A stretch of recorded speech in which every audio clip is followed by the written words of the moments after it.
It's not logical, but you contemplate. Are we? Am I?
In my own house. In my own house. Oh, my voice. Oh. Hi, everyone.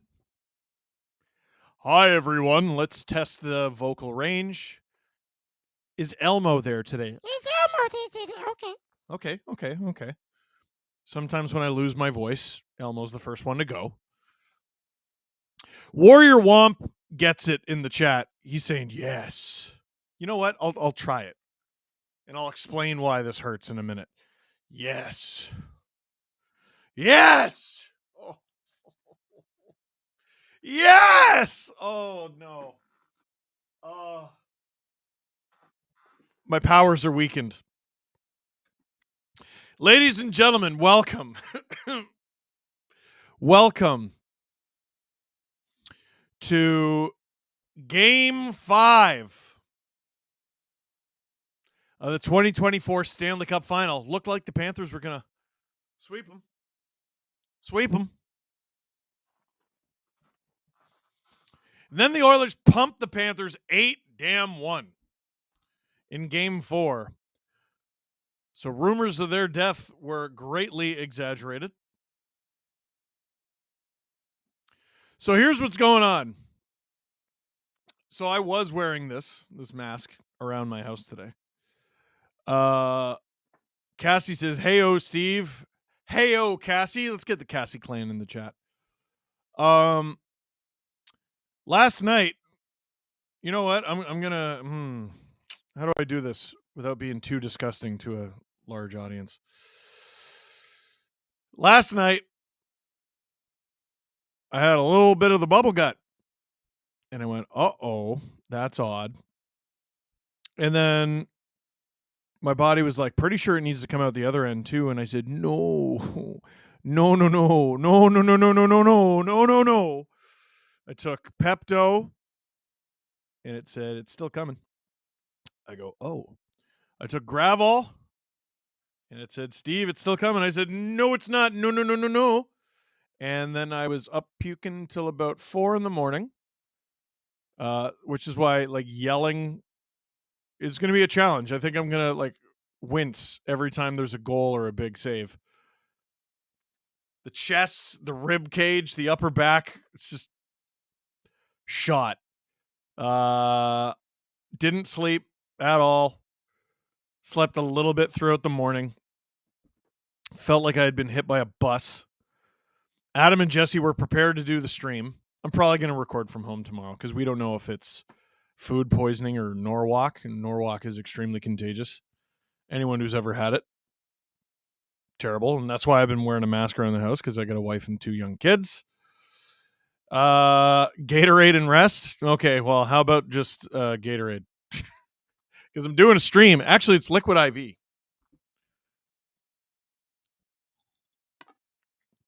Been getting the fluids on deck. Protein drink. Banana. Been getting the food in me. But yeah, I basically didn't eat anything until 3 today. But I woke up after my noon to 3 nap, and I was like, you know what? I can do this. It's the Stanley Cup Final. Honestly, okay, if this was like game 2, I don't think I'd do it. If this was game 2, I'd be like, you know what? I'm going to save my energy. But the cup is in the building tonight. The cup might be awarded here tonight. I got to be here. Loose Leaf says, what happened to your biofuel endorsement? That's not a thing. There's BioSteel. I don't think we ever had one, did we? We definitely had Liquid IV, and Liquid IV is getting me through the day. Ken Lord says, does Elmo like the kitties tonight? I think game 4 was a one-off. And tonight they're going to win the cup. Yeah, see, he's not as crisp as he usually sounds. LeBron James. Wow. You should be able to leave a good super chat. I've seen how much money you make on Salary Swish, Mr. LeBron. Okay. I was watching the Oilers in warm-up on Saturday and just had a feeling they would drop an 8-1. That's funny. That's funny because LeBron James always lies. I like that. That took me a sec. I'm like, yeah, you did? Oh, it's LeBron. I get it. Cassie, I made a belt out of watches. Well, I need to see that. I need like a championship belt or like something to hold up your pants. Yeah, Drew's got a great question. Like is it the straps of the watch or the face of the watch? Is it both? Did you take the watch apart and you got like all the gears? My dad said it was a waste of time. You tell your dad. Oh, boo. It was a waste of time. Oh, like waste.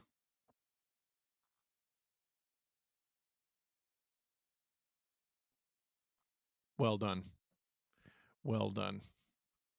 I should have caught that. I could blame it on the illness, but no, I'm just not that sharp. Speaking of, I took an ADHD test finally. I've been talking about it on the show. Folks, I think I aced it. Oh, wait, that's bad? Oh, all right, well. Whatever, I think I got top marks. Oh, my God. Game 3, everybody, game 3. Nope. 5. Maybe this was a bad idea. Game 5 tonight. Holy. What are your predictions, chat? What are your predictions for the game? I think Matthew Tkachuk's going to finally get one. He's been too quiet. I don't know if he's scored a goal in this one. He's got an assist or two. Too quiet. Way too quiet. It's crazy because like he was so damn effective for the Panthers last year. And then he had a broken sternum, and like even though they weren't really able to play him, he was still pretty effective. Like that's crazy. They're up 3-1 in the series, and he has 1 assist in 4 games. You got to think the Panthers should not often win 3 out of 4 playoff games. And he's a -3 in the series? I mean, let that be a lesson to everyone who's been saying, "Oh, the Rangers would have mopped the Oilers." 'Cause I've seen a lot of that. Some of it is cope from Rangers fans. Nope. The Tkachuk line sunned the Rangers hard. He hasn't scored since game 1 against New York. Wow. We're going to find out something heinous is wrong with him, right?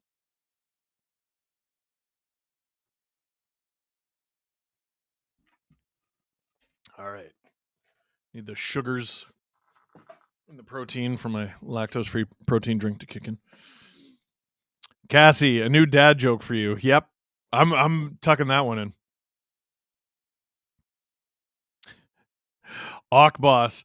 I don't know what HD is, but your doctor said you had 80 of them. Brett Lawrence. Well, hello, big dog. Seems you have another night of gripper negotiations.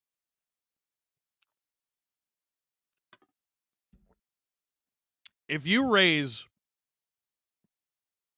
$100,000, I'll show the grippers. There it is, 100,000.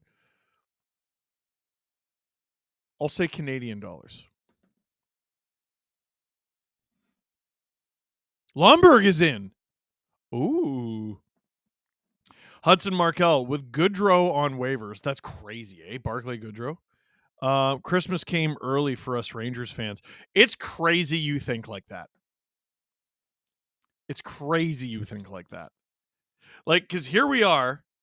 It's interesting the difference in opinion, Leaf fans to Rangers fans, because Goodrow is a player who cannot score for crap in the regular season and shoots the lights out in comparison anyway in the postseason. Like this year, he had 4 goals, 12 points in 80 games. Playoffs comes around in 16 games. He had 6 goals, 2 assists. Leaf fans would take that guy. They'd take that guy. Absolutely. It's just, we're damaged. We're all damaged in our own special ways. Flynn 380. When does a dad joke become a dad joke? When does a dad joke become a dad joke? If you're, was that? Damn, Drew got it. If you have to ask that question, you're not a dad. I'm going to say if you're mad that you laughed at it, or if everyone's mad that they laughed at it. Do you think the Bolts window is closed, or can they get back in contention in the next couple seasons? Also, my girlfriend is a Leafs fan, and I warned her by showing her your videos. Much love from Tampa. First of all, thank you for that.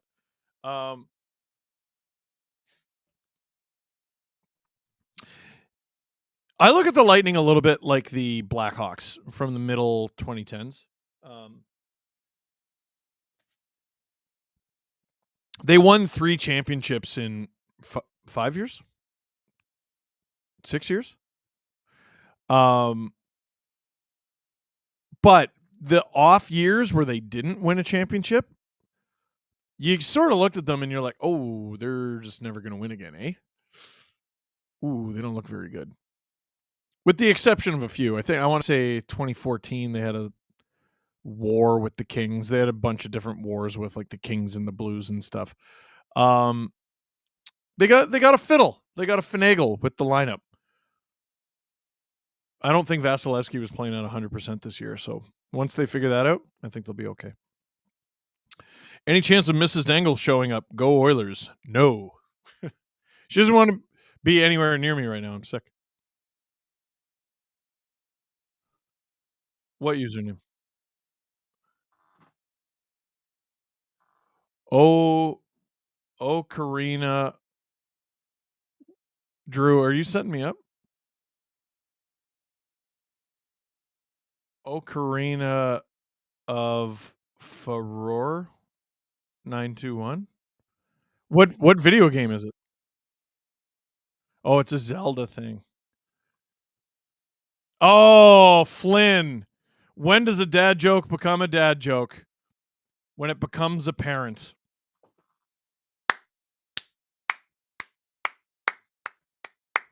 Beautiful. Beautiful.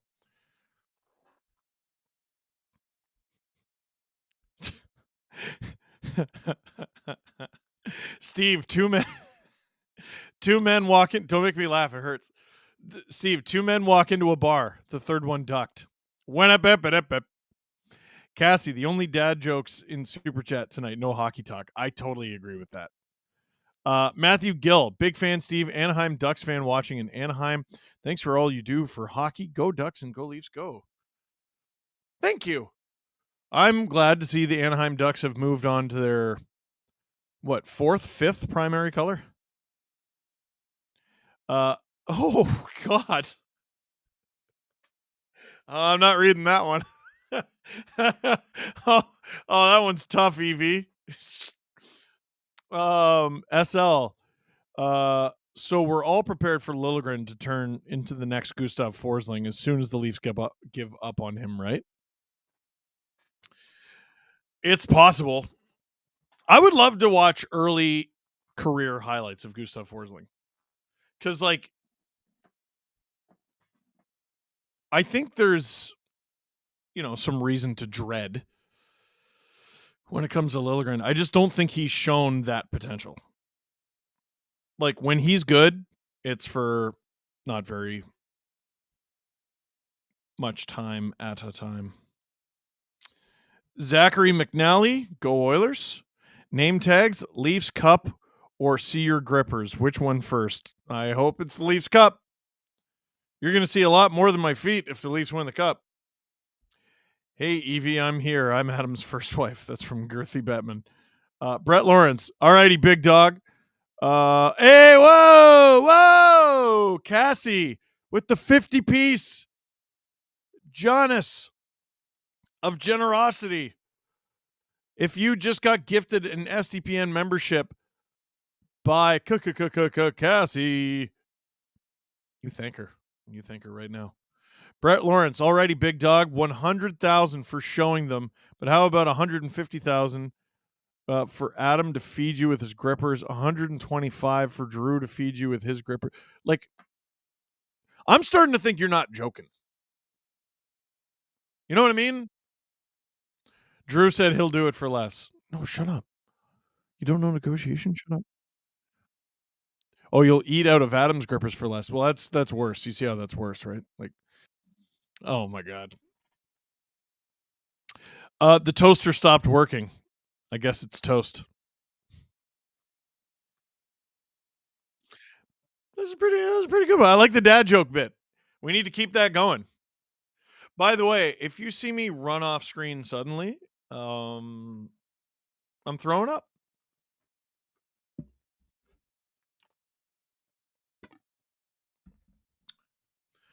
Threat level, I'd say is at about a 4.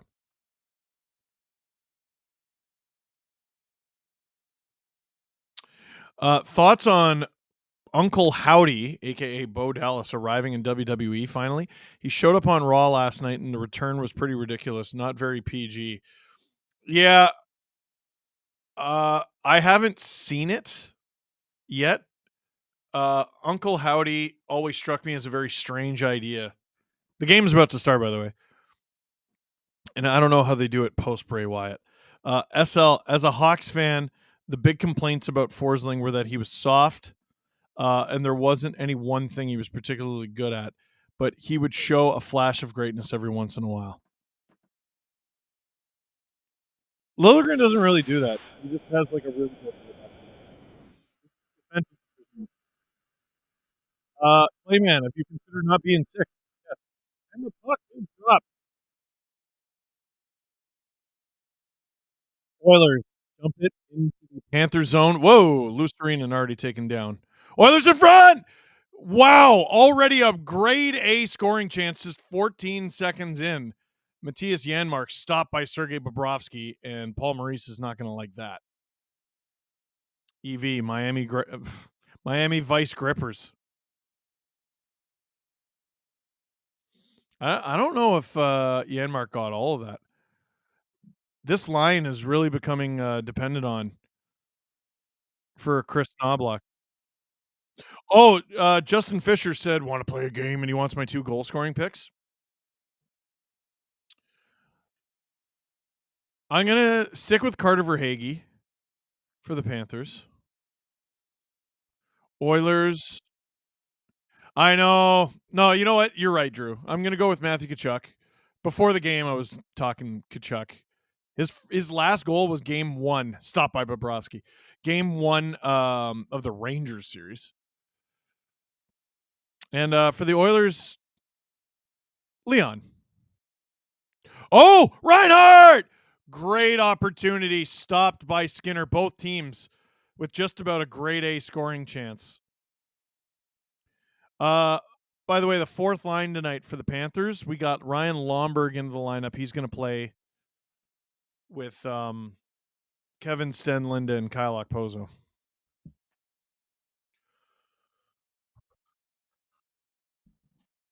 Justin said read the rest of his text. Want to play a game? Pick a player from each team. If either score tonight, 10 gift subs for the chat. Sorry to hear about your stomach. You know what makes me sick to my stomach? Joe Biden and the liberal elites. You're the worst. Barf threat level is definitely at a 4. Cassie said, Steve, what bird can't fly in a straight line?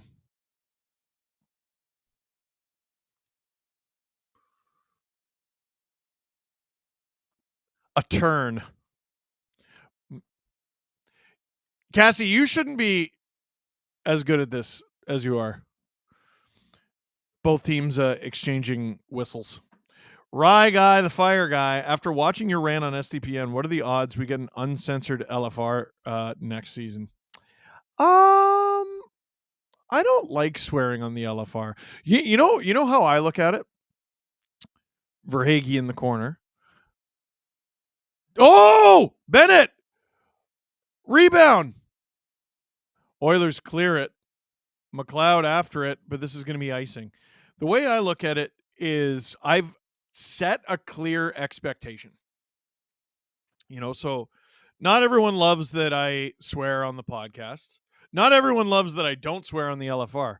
The way I look at it is I've set a clear expectation over years that I swear on the podcast and I don't swear on LFR. That's the way I look at it. Rodriguez. Whoa! Oh my goodness, Skinner, what a stop on Aaron Ekblad. We're barely 90 seconds into this game, by the way, and there's probably been at least 3 scoring chances, both teams combined. Drew, all the LFRs are LFR after dark these days. That's a crazy save. Skinner. Wow. Cassie with another 5 STPM memberships. Let's go, Dad. Are you going to do 67 again? You son of a gun. Barkov battling in the corner with Ekholm. Reinhart, Bouchard, and Rodriguez going at it.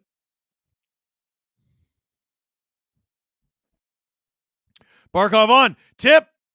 I don't think that ever made it to the net.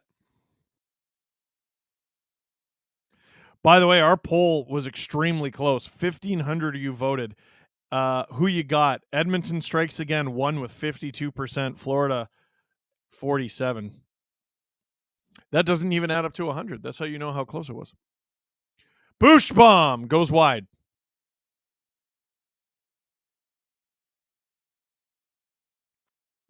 By the way, Drew, in case you're wondering for the intermissions, I will be using both breaks. Oilers get it deep. Hyman going after Nico Mikala. Probably in the top 20 most entertaining names to say. Stenlund avoids going offside, but he has to turn it over.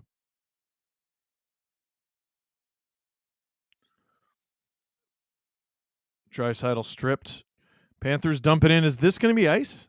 It is not. Okposo tries to hit Nurse. He can't because Nurse is freaking huge. Lucerinen behind the net. Panthers in the middle of a change. Ekman Larsson. Oh, high stick. I think they're going to whistle this. Oh, they should have. Lucerinen. Ref said below the shoulder. It'll be interesting if I don't know what the review rule is here. Tarasenko around to Lucerinen. Lundell in front now for Stenlund finally. Oh, Panthers. They've been getting open looks. They lose the zone but keep the puck. Oh, Lundell can't get it to Tarasenko. Draisaitl with it. Zink said they heard a noise in the freezer. Turns out they have some ice cream. Keep the dad jokes coming.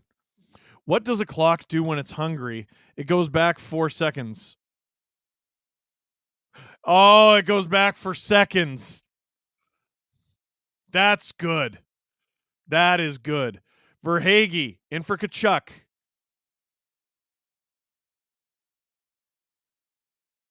Is this line on purpose or is this the middle of a change?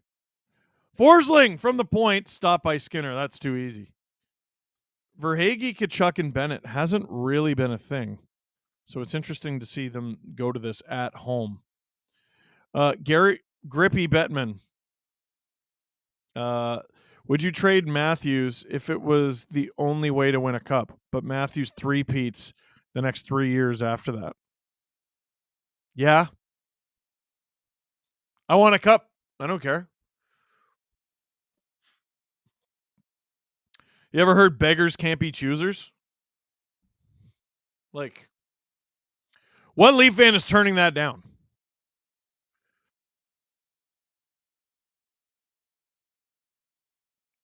Producer Drew. Oh, Connor Brown takes the puck.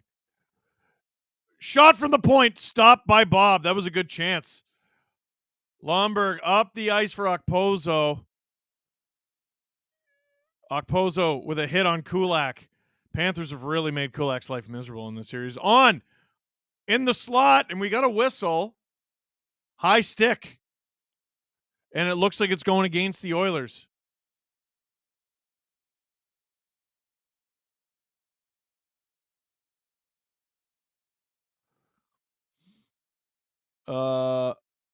Paul Douglas. What did the 0 say to the 8? Whoa, nice belt. I think I get it. Brett Lawrence, I'm dead serious about this. And Drew, my guy, name your price. But in all honesty, Steve, so you know the Leafs aren't trading Marner. We have another year of this garbage. And JT is retiring. JT's not retiring.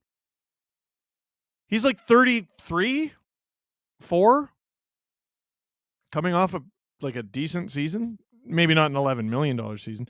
The cap hit. Oh boy. Oilers 2-on-1. Montour is the only man back.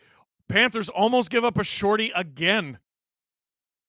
just like they did in game 4. Panthers coming up the ice now. Verhaeghe around. Tkachuk. Is tonight the night he finally scores a goal? Oh boy, is this going to be a break? Connor Brown! They do it again! The Edmonton Oilers open the scoring with a short-handed goal. Are you kidding me? A minute 17 to go in this power play for the Panthers. The Oilers score a shorthanded goal in back-to-back games, and Connor Brown orchestrated both of them. He set up the 2-on-1 in game 4 and a nasty backhander on Sergei Bobrovsky in game 5. Are you joking? Have the Panthers given up 2 shorthanded goals in back-to-back games ever, let alone this season? And now the Panthers, off of Brown's second of the playoffs, have to tie this thing. Tarasenko gets it around for Lindell. Ekman Larson. Tarasenko shot into the glove of Stuart Skinner. Bennett taken down by Ekholm. We got some rough stuff after the whistle. Yeah, a little mustard on that save. Oilers are feeling themselves, dude. CJ, if you listen to the CJ show, he's been real bullish that the Panthers can, that the Oilers can come back in this. Raza said, not going to have any fingernails after this. Go Cats. Cassie said, can't wait for that Sidney Crosby extension to drop. Is he eligible? Oh, man. Panthers working it around. They're still in the power play. It's not nearly as loud in Sunrise. Let's see if that changes. Panthers at the point. Oilers are letting Ekman Larson see a lot of the puck tonight, and they turn it over again. Oilers send it down the ice. This Panthers power plays looked awful. EV, what's not 12 inches but smells like a foot? Get your hands on Blue Chew. Smash them, snort them, put them in a stew. What's wrong with you?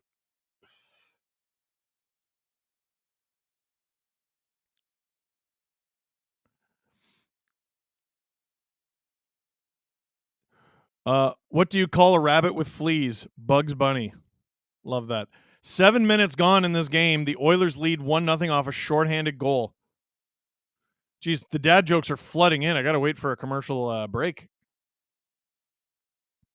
Luostarinen.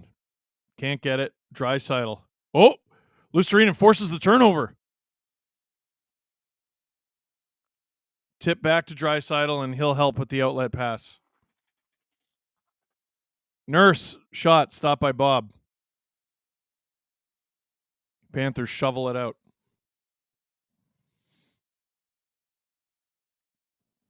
Cassie, where do Pirates get their hooks? Secondhand stores. Oilers hold the zone.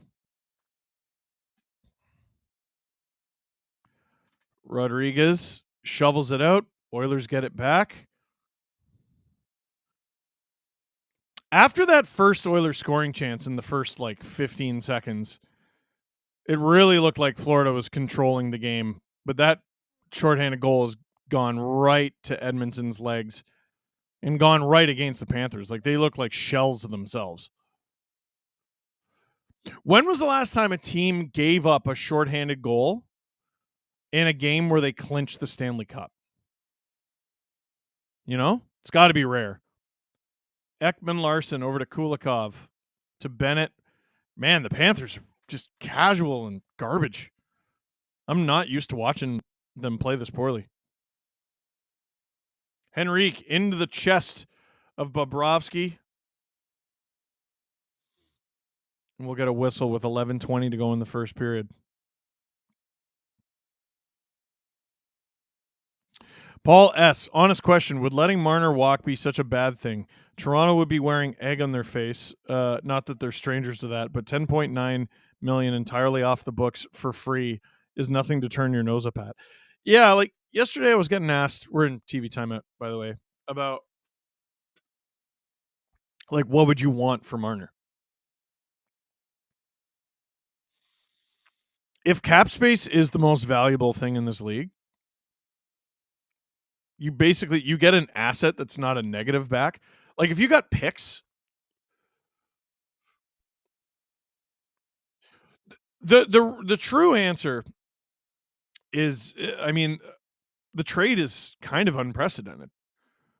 Like this isn't Kachuk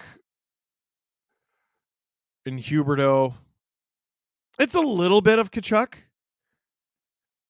but that was a player trying to force their way out. This is, yeah, it was easier for Treliving to make that deal.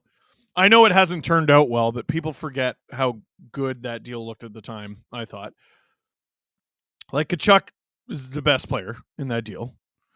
But you get Uyghur, who is incredible.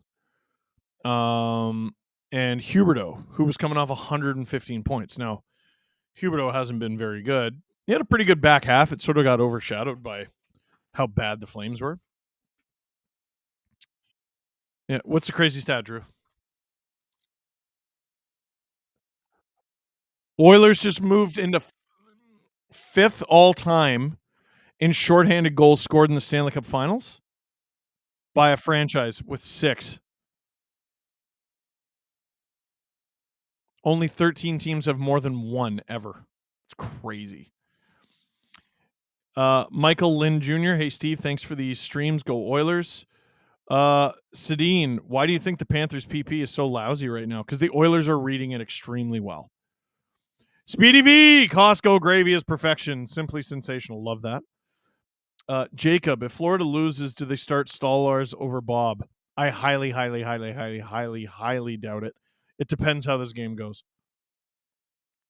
Bretsky, what did the Pirate say on his 80th birthday? I'm 80. I don't get it. Barkov, shovels it on Skinner. We get a whistle. There's a penalty coming? It looks like it's going against the Panthers.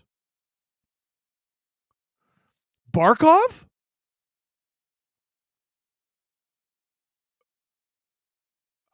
Oh, yeah, that's bad. Barkov with a hit from behind on Bouchard. I mean, it's not because what he did to Bouchard was dangerous. Like we see more dangerous hits than that. It's that he cross-checked a guy from behind and got possession and a scoring chance. Like if that goal goes in, I think Oilers fans would have been right to scream bloody murder. So Oilers power play. But here come the Panthers. You're allowed to score shorthanded, as we've learned. Stenlund and Lusterinen. Whoa! Stenlund off the side of the net there. Oh, boy, I don't like that play from Forsling at all. He's put his team in a bad spot here. Draisaitl. To the point. McDavid with speed. Drops it for Bouchard. Draisaitl with it again. Bouchard. McDavid. He whiffs on it. Ekblad. Can't do much with it. Oh, Panthers will get it out. Man, I love Stenlund.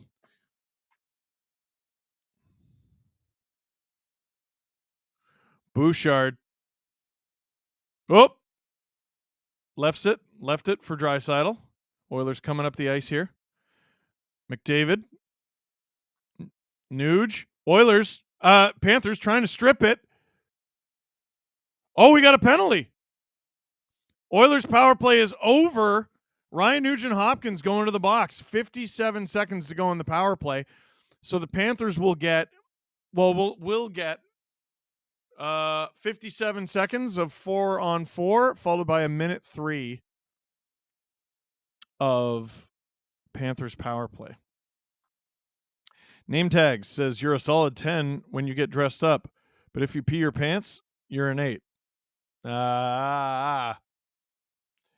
Paul Douglas, Steve, Marner signed for 8 years at question mark for you to be happy with the deal. 7.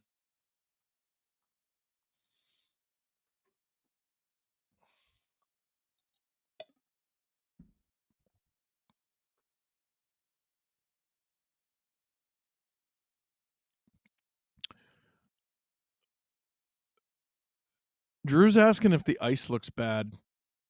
Whoa, Bennett! I didn't think that until you said it. Supposedly the Panthers have really good ice. Isn't that what CJ was saying?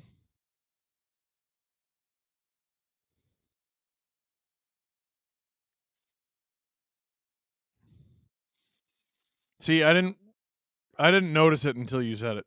Bennett with a good zone entry there on the power play. Forsling.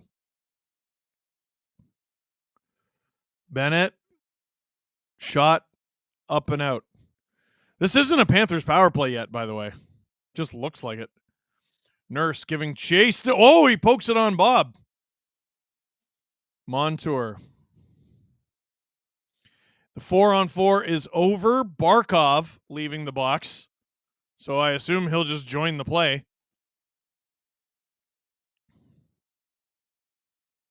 Kachuk dropping it off. Here's Verhaeghe. Shot blocked. Tries to shovel it in front. Doesn't work. Oilers clear it. 43 seconds to go in this Panthers power play.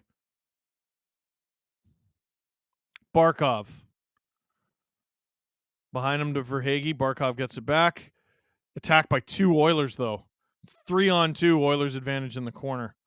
And they'll come out with it. Ekblad in the other corner. Ekholm, rather. Sorry.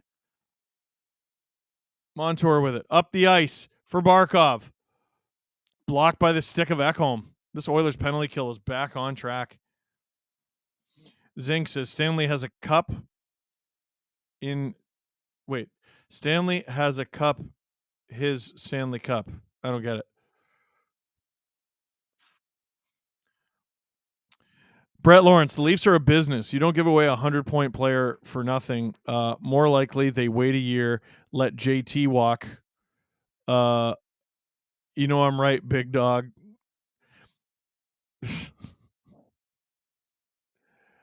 I'm sick of watching this team lose the same way all the time. And I think you are too. The difference is I appear to be among the chunk of Leaf fans who are actually willing to do something about it.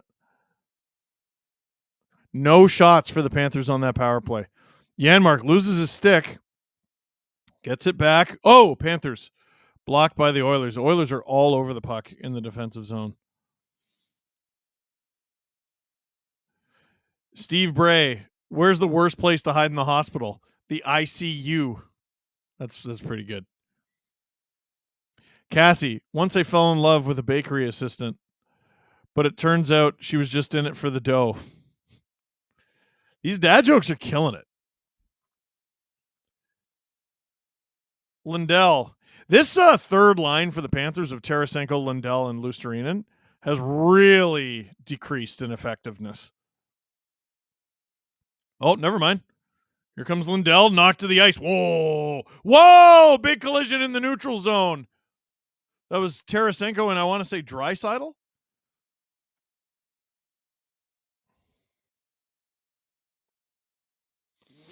SL, to answer your question from earlier, the last team in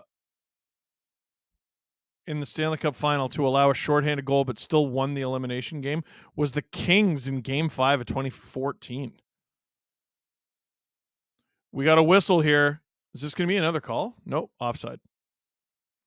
Wazoo! Hey, just upgraded to SDP VIP ad-free.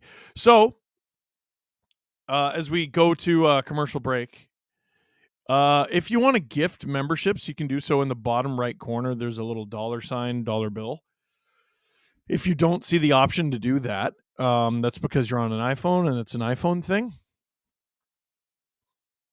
You by becoming an SDP VIP, you get cool emojis in the chat.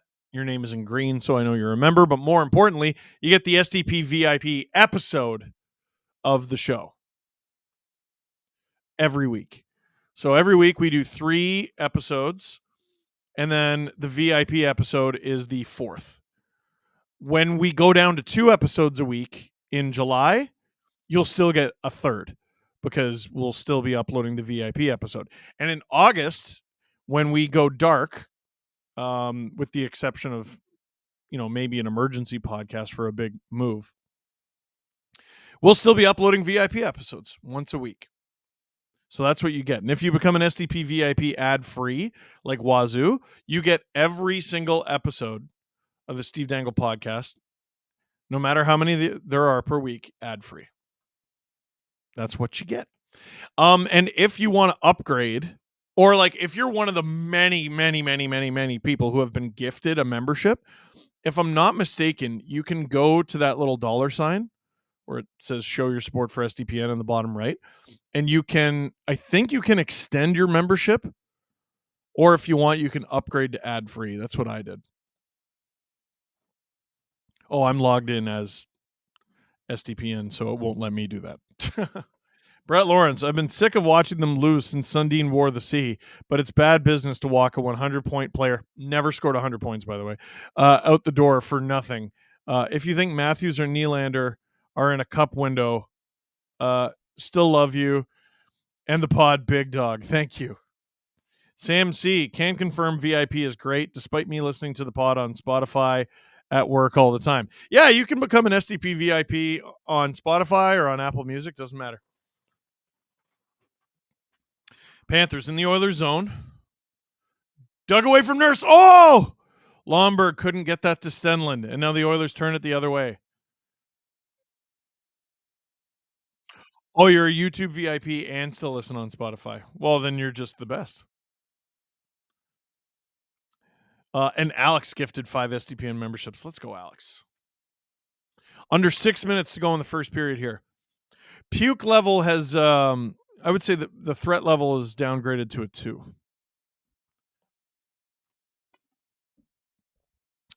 It was rising there earlier in the game. I was worried. I was real worried. Kulikov goes offside. 5:36 to go in the first period. By the way, 2,700 of you in the chat. I like that. 462 likes. I don't like that. Click like on this stream. It's free and it's easy. Justin Fisher, SDP VIP is the podcast subscription for me. Did I do good, boss? You did. You did.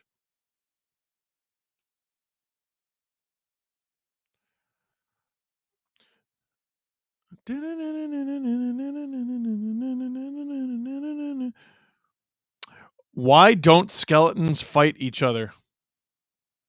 Because they don't have a bone to pick? Here comes Cody Ceci. Shot. I think Bob had to make a save there.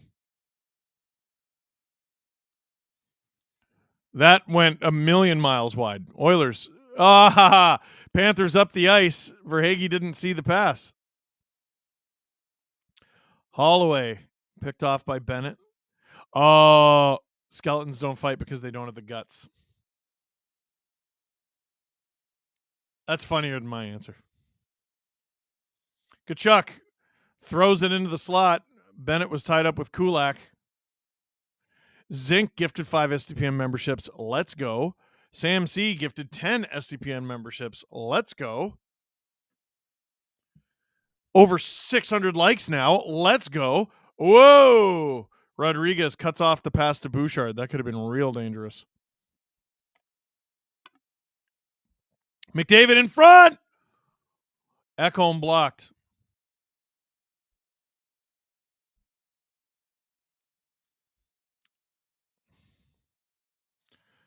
Play is going to be blown dead on a hand pass against Edmonton. 4:19 to go in the first period. Producer Drew saying if the Oilers win tonight, it's definitely going 7, right?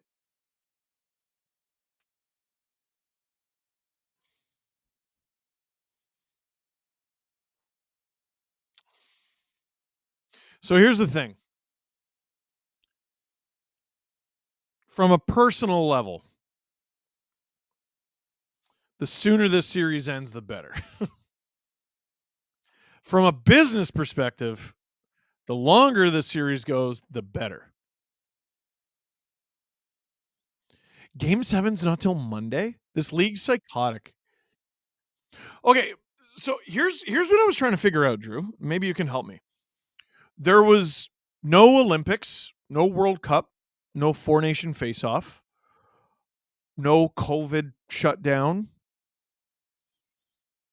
Why are we still playing hockey? Why is the season still going? Did it like every day I'll see some new Twitter account going, "Oh, this day however many years ago, the cup was awarded. The cup was awarded. The cup was awarded." And those are all series that went deep. Why are we still playing? Oh, cuz they added the bye weeks? Yeah, but they added those years ago. Like game 7 is going to be on the 24th.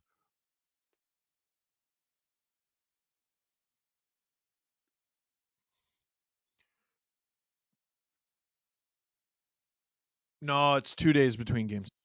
Yeah. It's okay. We're both sick. Drew's sick too, by the way. He just doesn't have a stomach bug. It's what do you got? The sniffles? Man cold? I get it. Brett Lawrence, fine. You don't walk a 90 to 99 point player out the door. Character based, and I'm lazy, so I say 100. That's fair.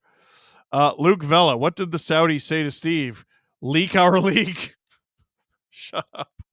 Cassie gifted another 20 SDPN memberships. Love that. That puts you at 75 for today. That's higher than 67. Broberg. Oh, Lomberg. All the Bergs fighting. Ekman Larson in deep in the Oilers zone. Lomberg, oh my goodness, smushes Broberg. SL said the 2-day gaps are for travel. Yeah, and they have that every year though. So this isn't a complaint about the Stanley Cup Final going long. The Stanley Cup Final started late. It started in June. Doesn't the Cup Final usually start in May? At least, this is unusual. This year is unusual. Lindell gains the zone. I think the Panthers might be offside here. Was that? Yeah, usually it's over by like June 15th. And like game 7 is on the 15th. Not 4.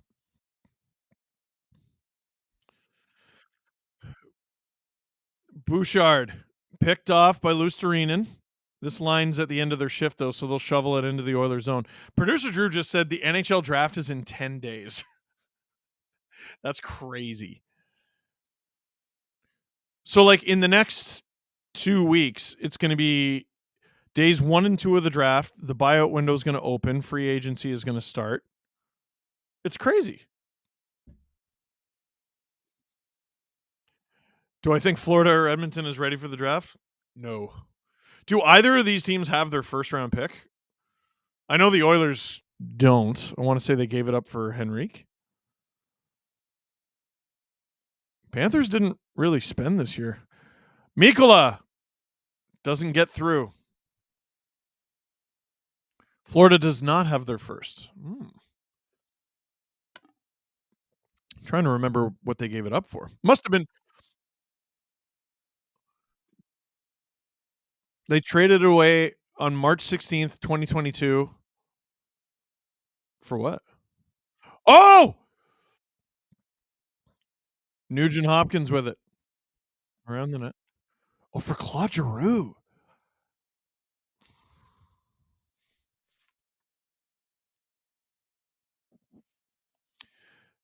"90 seconds to go here in the first period. Panthers still looking to tie it. Panthers haven't held a lead for some time in this series. Oilers have 11 of the last 12 goals in this series. They had the final 2 in game 3. They won 8-1 in game 4, and now they're up 1-0 here in game 5. Adam and Jesse made fun of my stat, but the longer this goes on, the longer it stays relevant. Holloway stopped by Bob. Under a minute to go. Bretsky, Sweden's favorite mobile game must be Angry Bergs. How dare you? Jeffrey says the ice cream truck is outside. You want anything? No. I would throw that up today. For sure. Oh, you even saying that upgraded my barf level to a 3. 100%. Oh, maybe a 4. Drew said you could get a slushy. Honestly, yeah. Slushy might be okay. Barkov being shadowed by McDavid. Fogle busts in. Tackle by Mikola. Oilers with a great bit of pressure here. McDavid. Oh, he had a wide open chance there. Couldn't handle the puck. McDavid dangles Barkov, throws it in front. And the Panthers survive the end of the first period, but at a cost. They take a penalty, and they will begin the second period down a man.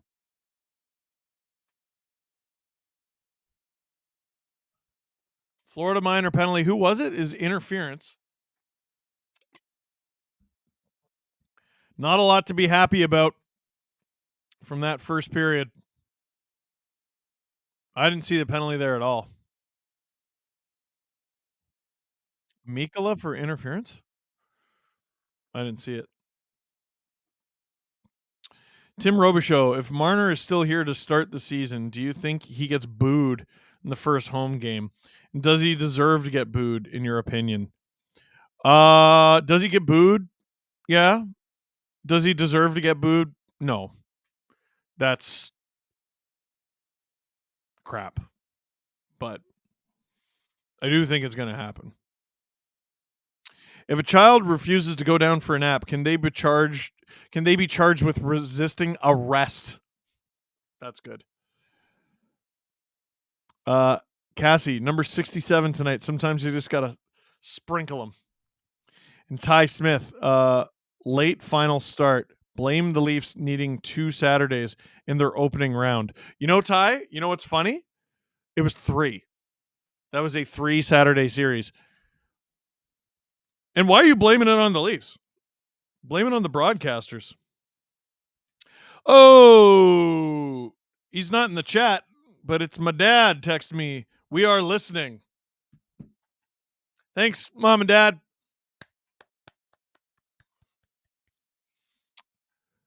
I haven't barfed in a while. I'm feeling better-ish. Steve, drink a liquid IV if you have one. That's what's in here, baby.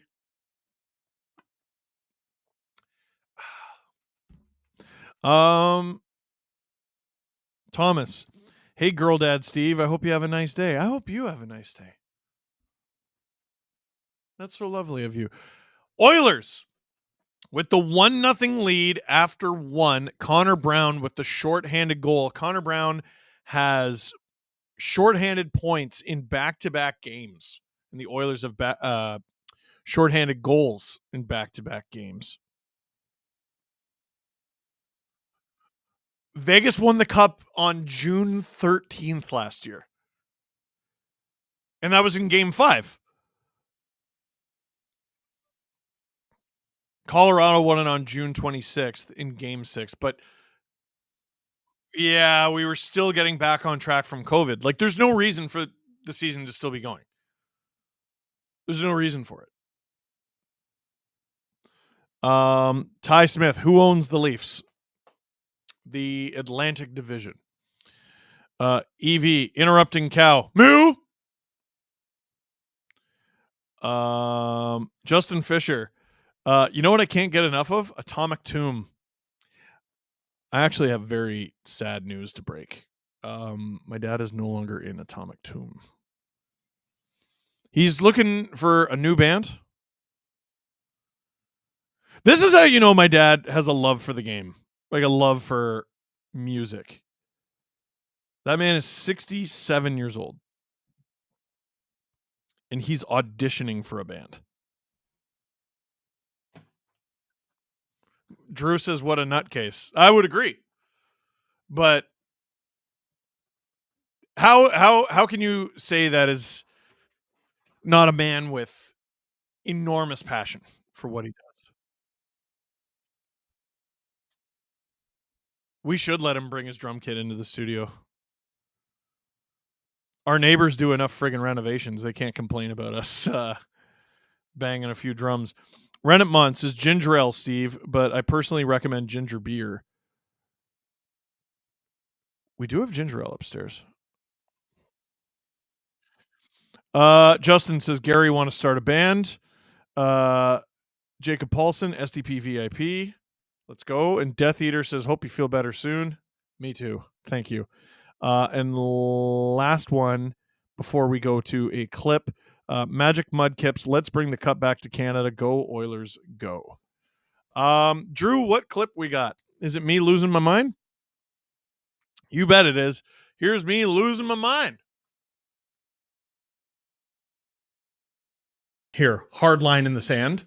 It's the personnel. Change the fucking personnel. Change the fucking personnel. Change the fucking personnel. We can't because the personnel has a signed in good faith. You fucking idiot. We called it a year ago. Holy shit. A year ago. We said the no move is going to kick in, you dipshit. And now here we are with our dick in our hand, pissing into the wind. But what I'm doing is poking holes in the logic.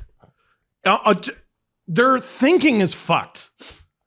It didn't work out with Boucher, and here's why. Based on their logic, the logic makes no sense. So we're going to hire Boucher. This goes back further in time. We're going to hire Boucher to run the power play because why? The logic's fucked. You're going on a job reference from 14 years ago? I think what's the matter with you? I think you're looking at that point as like the only reason. Yeah, and I think it was the only reason. No, I'm kidding. Look at the other. I feel like you're missing the whole Look point. at the other teams he coached in there. He had some success. Yeah. Yeah. Like, did he not have success with Lightning? Did he not have success with the Senators? Well, then it's the personnel. You pick one. Well, I don't think anybody would. Right. But I think you started the segment defending Guy, and I think you're actually right on that. Yeah, I'm not defending him as much as I'm just making fun of the logic. Yeah, Sure. I don't think there's any reason to flip positions there for you. No. And let me tell you, I don't disagree. I completely agree. I just like seeing go off. But it was one. The coffee's You should get to the Marner. It hit. Well, I want to. hit. Yeah. I'm trying to. Because I interrupted to go back to Boucher when you were kicking that off. Right. So this goes back to and just full disclosure, TSN has a radio station. I'm sure you've heard of it. What? TSN 1050. Kind of a big deal.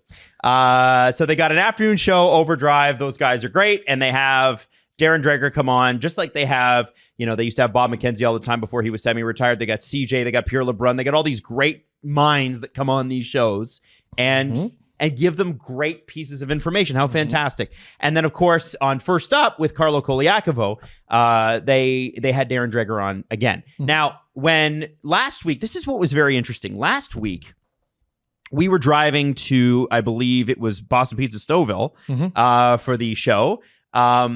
Dreger was on, and he's like, well, Marner wants to play out his entire deal here and then maybe sign an extension. And what did Jeff O'Neill say? No. He goes, no. He pointed out all the correct things to point out. All that bluster at the end of the season from Brad Treliving about change means nothing. It hurts his trustworthiness in the market if he doesn't trade this player. Because you talked about change. Oh, okay, well, we're going to bring back Austin. Well, yeah, obviously. No, I'm not going to blame you for that. Okay, fine. We're going to bring back Willie. Well, no, obviously it is. No, I don't blame you for that logic. We can't get rid of John. All right, okay, fair enough. This is fine. And so that means you got to trade Mitch. And it's not an acceptable answer to be like, well, yeah, but no, we can't. And it's even less acceptable to be like, we can't trade this player. So let's extend him? Or are you on drugs? Or let's let him walk to free agency. Yeah, no, and then because that's exactly. Here's the thing: people think that Mitch's camp actually wants to sign an extension here. Bullshit. Bullshit. I don't believe it. I don't believe them. They're not trustworthy. I actually don't believe that either. They've proven they're full of shit. They're full of shit. Do not believe it.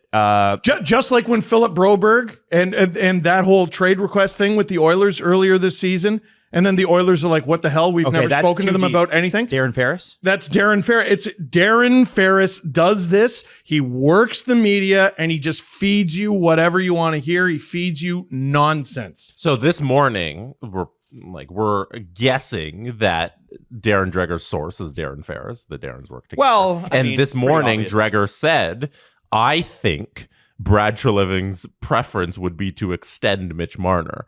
And that seems like a piece of info fed by an agent for a reporter to get out there. That doesn't sound like It's a wild thing to say without follow-up. right. Like, and I like those guys. That's a wild thing to say without follow-up. It sounds like you're trying to spin the narrative publicly.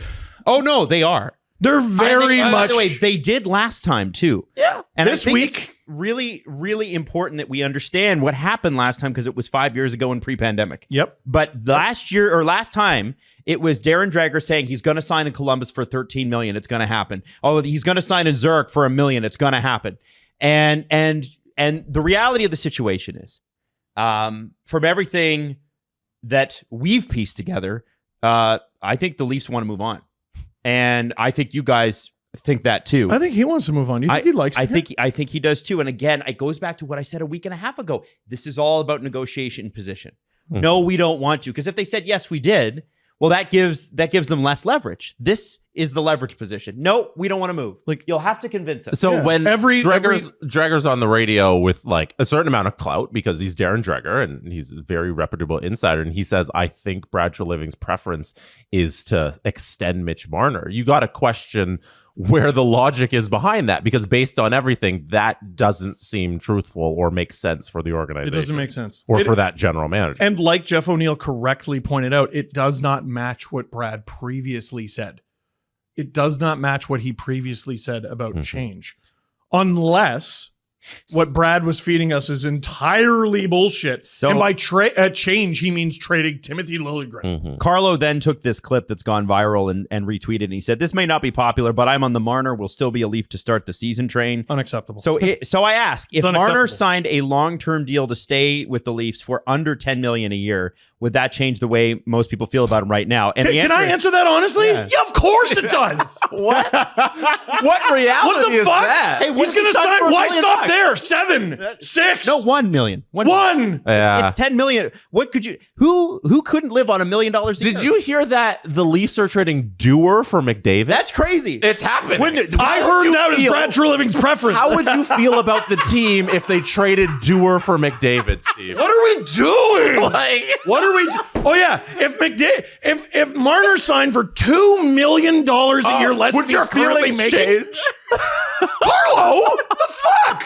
Of course, man. Carlo should have Is that on the table? Carlo should now have you that on. should have been part of the hit. Yeah. He's No, willing that to take a was- that $2 was million tweet. a year fucking That- discount. that- by the way, that was just Carlos. That's tweet. just Carlo. There That is wasn't any absolutely. By the way, No, let me say no, this to the camera. No, I like it better. or not. No, go ahead. There's no truth to that. Yeah, no. And there's no way it would happen. Mitch is looking for he's looking for a raise, and he's looking for between 12 and 12 and a half. How old is Mitch Marner? 26, 27? Yeah, he should be looking for a raise. Like, this is the biggest payday of his entire life. The idea that you throw out there, what if Mitch Marner made $5 million for the Leafs? How would you feel about that? Yeah, it would that'd be all cool, be man. awesome. But he's not doing that. He's looking for the biggest payday of his entire life on this earth. And he's going to get it either as an extension and then a trade or whatever it's going to be, or as a free agent next year. He's gonna That's make it in what he's Vegas. going after. He's gonna make it in Vegas, guys. Like, don't throw out that nonsense. Well, Well- I can't do this again. well, Can't you're do that. gonna I have won't. to get I won't. ready. You're going to. I won't. No, but you actually have to. Yeah. You actually do, though. I'm gonna sit here and do a show 3 times a week. I'll you're do not it. walking I'll off. do it in protest. You're not Okay. gonna walk off like you did with Arizona. Let's do it. I'll wear my This jersey. is a shorter I'll- story than the Coyote. Until he's traded, I'll wear my jersey backwards. Like I just it's guys. For the love of okay, fine. Steve, what do you trade Matthews? What's your package? Okay, No, okay, trade Nylander. What's your package? Hold on. No, what? Trade Riley. What's your package? Trade Tavares. What's your package? One of them's gonna fucking go. I don't understand what people aren't understanding about this. I don't understand. Like, I don't understand why you're so worked up about it. Yeah. Clearly, this is why I said what I said a couple shows ago. No, but okay. This is the it's agent one thing. negotiating through the media, which he does, and he is negotiating from a position of leverage, which he has. Now, we could be upset about the fact that Shanny didn't take advantage of his leverage position by firing Dubas, Fire him. on Fire him Marner. immediately. There's no justification for bringing him back. That I get. Yeah. But you have to understand that this is positioning through the media. Yeah. If I look at my timeline, there are some very intelligent people today going, yeah, I don't think Mitch Marner's going to get traded. Guys, this is a very one-sided source. We have not heard from the Leafs. This is what's concerning, Adam. It's Ferris is a bullshitting bullshitter. So I'm not concerned over Darren Ferris, the bullshitting bullshitter. I hope he fucking sees this. I'll text it to him myself if I have his number. You can Bullshitting bullshitter. But what I am worried about is not the bullshitting bullshitter. It's the smart people online. Leaf fans who allegedly watch all the games or most of them going, it wouldn't be the end of the world. The fuck yes it would. You want to do this again? You're psychotic.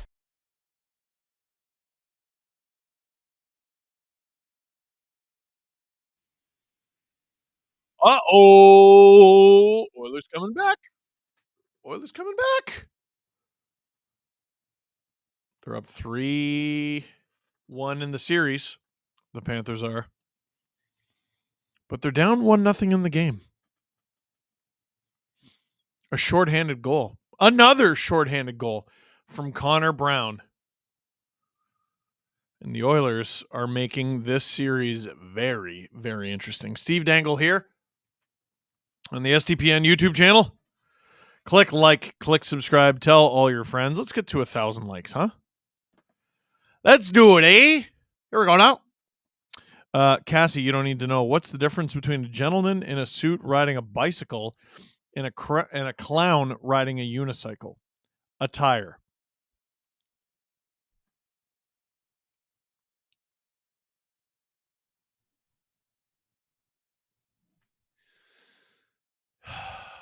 Puke risk level has gone down to 2 again.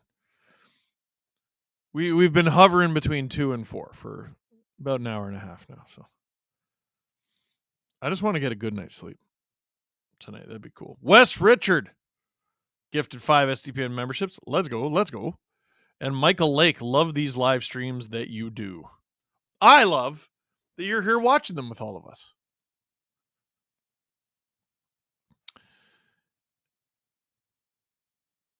Nylander's full no move starts July 1. Sure does. What are the Leafs going to get for him? You know?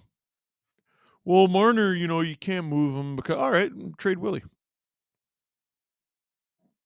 Go ahead. No, we'll do.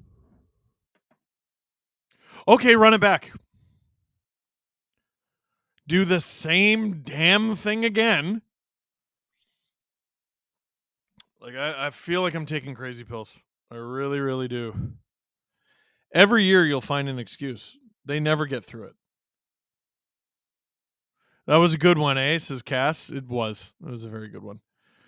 My dad says he's jamming with a band called Crash tomorrow night. Again, 67-year-old drummer. He's jamming with Crash. He's been a part of some cool bands with cool band names. There's one called Mojo Hand. He was on breakfast television with a band called Kickin' Red Rooster.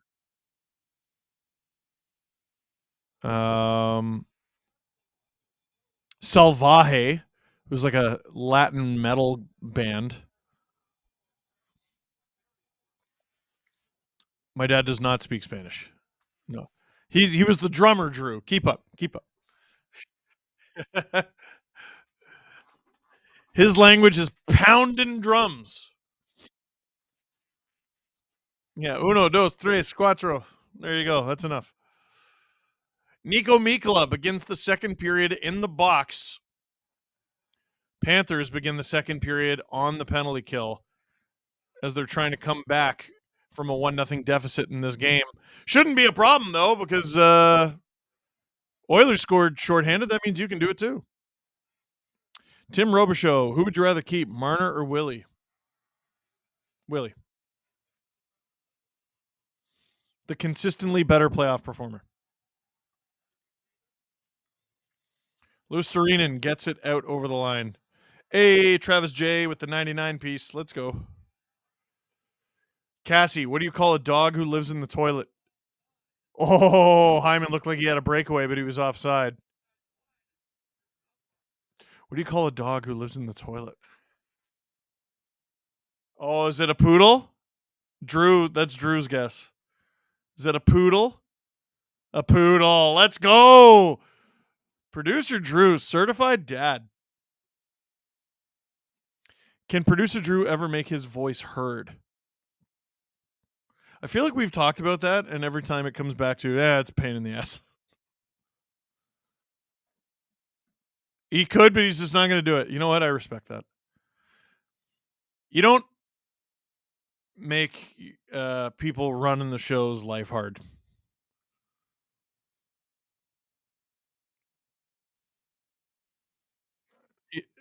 He doesn't filter what he says enough. Yeah, remember we were talking about the Drew and Stu live show? Giving a live mic to Cam Stewart. Like, Bouchard at the point. 35 seconds to go in this Oilers power play. Bouchard bomb! It's not as fun when you say his whole name. Ekblad hits McDavid. McDavid stays with it, though! Bouchard. Nuge! High slot. I think that was blocked. 17 seconds to go in this Oilers power play. They got the Panthers running around. Bouchard. McDavid. On. Nuge. How didn't he score there? Bob. 5, 4, 3. Bouchard scores! I think it might have been Zach Hyman with the tip, but the Panthers are down 2-0 on home ice in a game with the cup in the building. Oilers, less than 2 minutes into the second period. Let's see. I think Hyman gets a piece of this based on his reaction. Bang. Yeah, Hyman got a piece of that. Someone in front did. It was either Hyman or Forsling. Oh, yeah, off of Hyman's knee. Whenever you see Hyman do this, he scored. God, I miss it. 98 mile an hour off his knee. Oh, Sam Bennett on the bench right now because he doesn't have his helmet.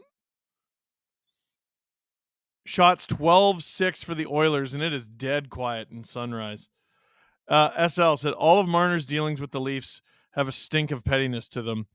Like he's adding punitive damages to his number for every real and imagined slight. Could see him refusing a trade. I've said this. I like Marner, the guy. He's surrounded by clowns. Is what it is. Travis J. How about Nylander and Morgan for Heiskanen or Fox? Is that an option? Drew, can we get a dad joke?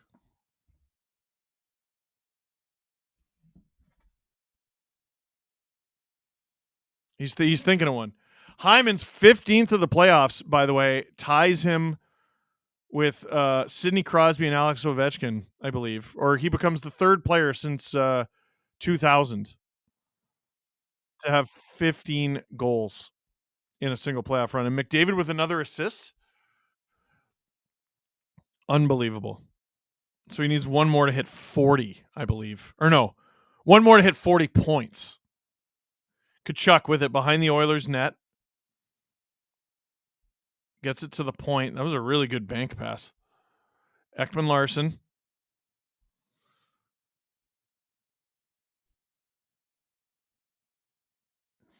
From Flynn, who appears to be a Sabres fan. Steve, at least the Leafs haven't set an NHL record for missing the playoffs. Yeah, at least. And SL Luongo up in the Panthers box, getting flashbacks of round 1 in 2011. against the Blackhawks. It's all happening again. Yes, but they won that series. Even if it took until in overtime of Game 7, they did win it. If they sweep that series, there's a solid chance they win the Cup. Oh, Lucerinen with a number of whacks at it, but Stuart Skinner covers it up. Drew's got a dirty one. Is this stream safe? You think so? I'll be the judge? Okay, tell it to me first. What did Cinderella say to Prince Charming?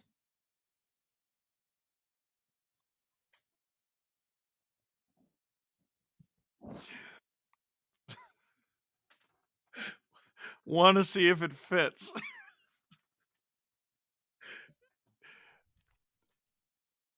That was more of an uncle joke.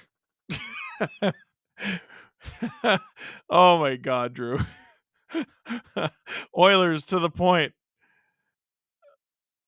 I don't get it. Nugent Hopkins in the corner. You're talking about the shoe, right? Oh, okay. Rodriguez picks off Draisaitl, heads up the ice, stays with it. Shot goes wide. Barkov to the point. Montour can't hold the line, so he'll dump it.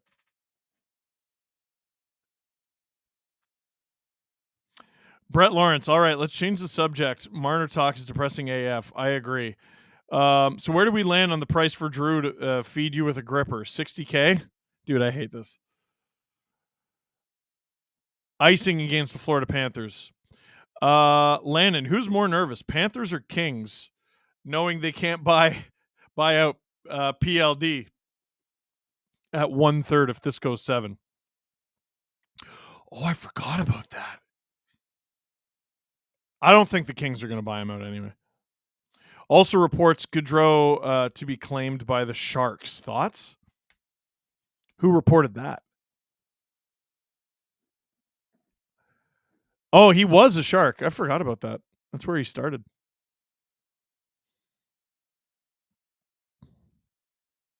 Ekblad. Oh, held the line. Bennett hit. Cassie gifting 5 memberships. Let's go. Forsling on. Stop by Skinner. Oh boy. Fogle.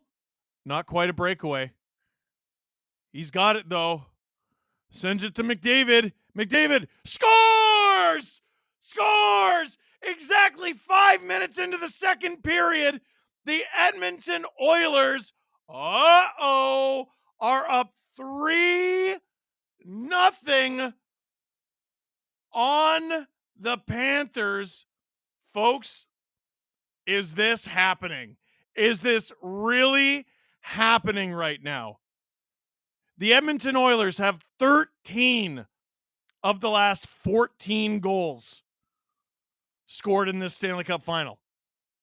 They are outscoring Florida in this Cup Final.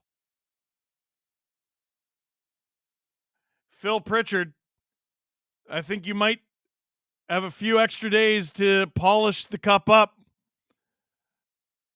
It is quiet in Sunrise tonight. McDavid now just 7 points behind, just 7 points behind Wayne Gretzky for the playoff record. Unbelievable. Landon saying Molly Walker reported the Gaudreau news. Well, she's incredibly good at her job. Cassie said 10 out of 10 dad joke, Drew. Have 5 gifties. Let's go.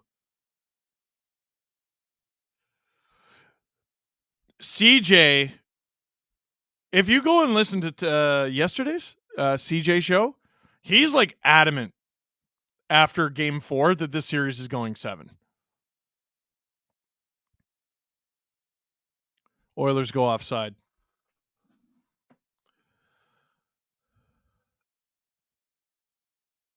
Wow.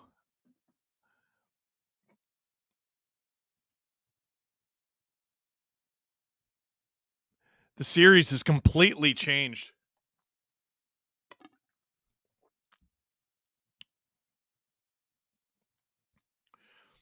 Can you believe this is the Oilers team we watched in games 1 through 3?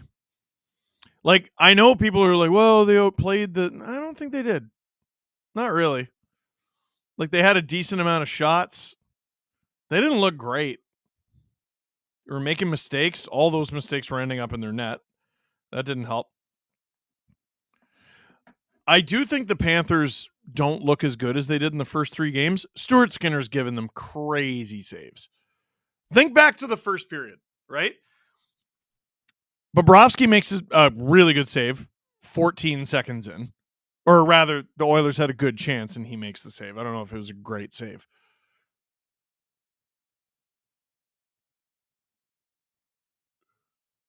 Yo, those Panthers fans behind the bench look so sad. What was I saying?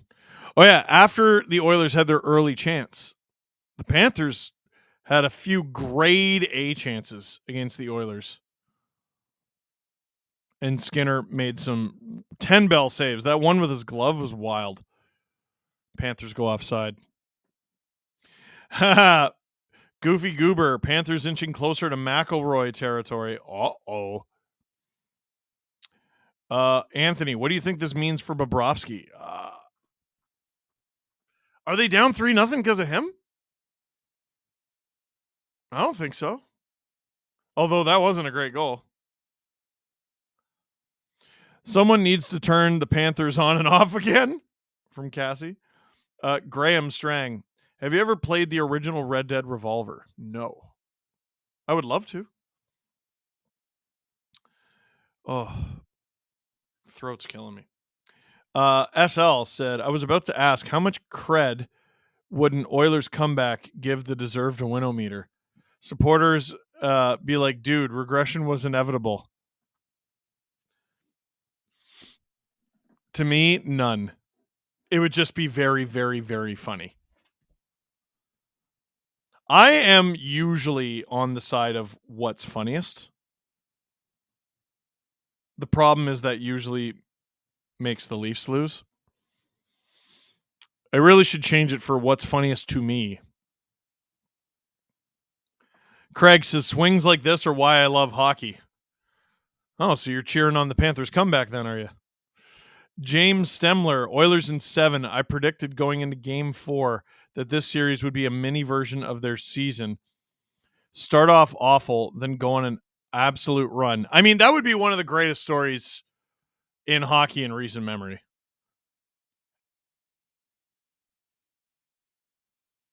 Yeah, what if they pull a Blackhawks against the Canucks where they force 7, they go to overtime and lose in 7? All we'll remember is that the Panthers won. A win is a win.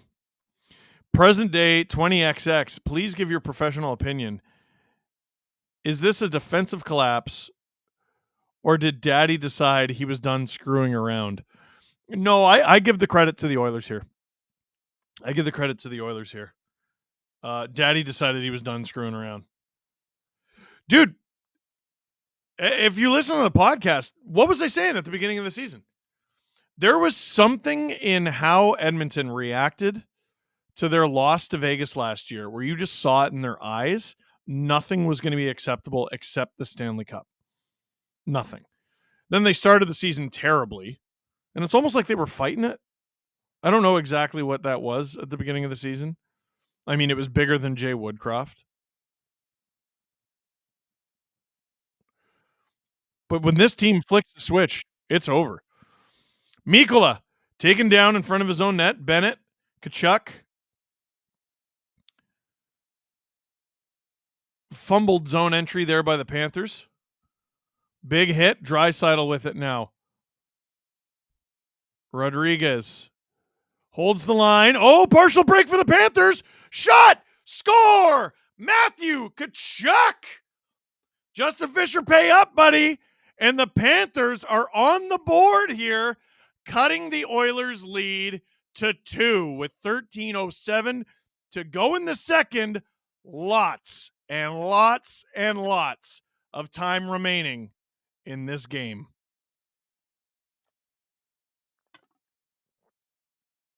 Not a great giveaway for Dylan Holloway. Whoa. That was a nice move from Tkachuk. He had Skinner guessing, and he guessed wrong. Oh, that's a great shot. Great shot from Tkachuk.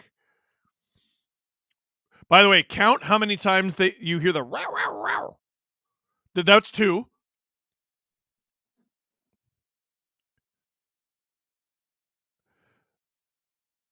Justin Fisher gifted 10 STP memberships. Let's go.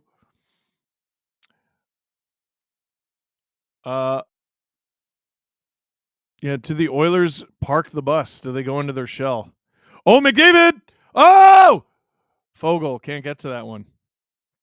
Panthers airmail it out. Oilers give chase.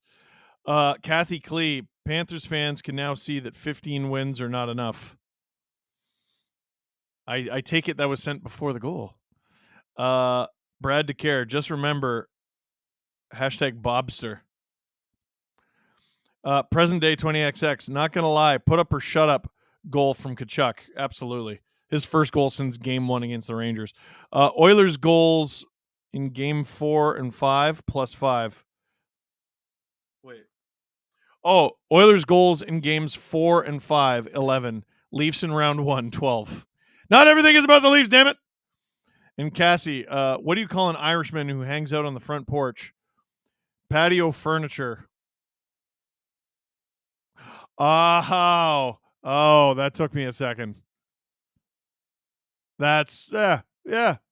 All right. J-Pix, bit of an oxymoron here, but who's the worst team to win the Stanley Cup? I have a thought there. Let's focus on the game. Kulikov.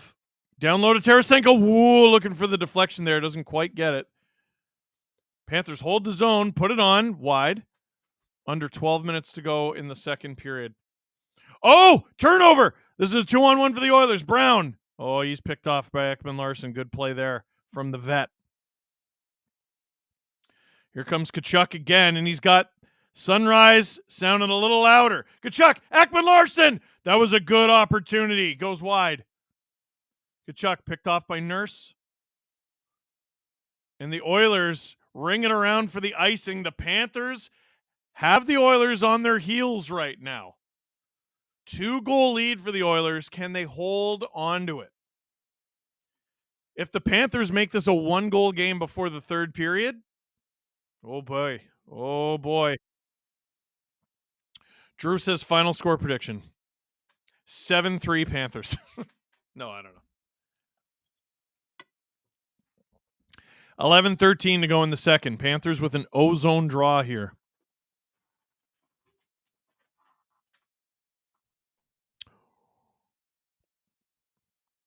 Panthers can't hold the line after the faceoff win, so they'll have to dump it.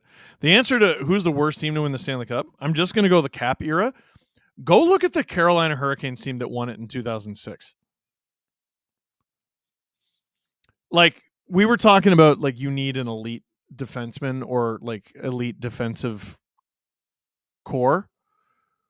Brett Hedican, I think, was the Hurricanes' leading defensive scorer.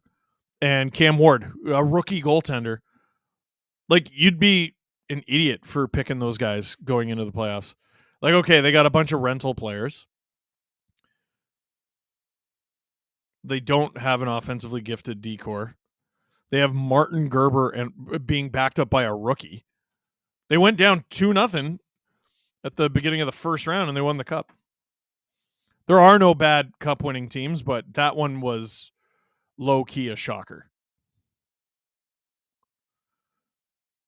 And in retrospect, they're still a shocker. It's not like they went on to have, like, incredible success after that, like sustained success, where every year you're like, oh, yeah, the Hurricanes, you know, they might do it this year. Drew says it sounds like the Capitals in 2018. See, even that, though, what preceded the Caps win was a President's Trophy win. This was very surprising. Stopped by Bobrovsky. Panthers off the glass and out. Icing with 10:17 to go in the second period. We are still not even halfway through regulation.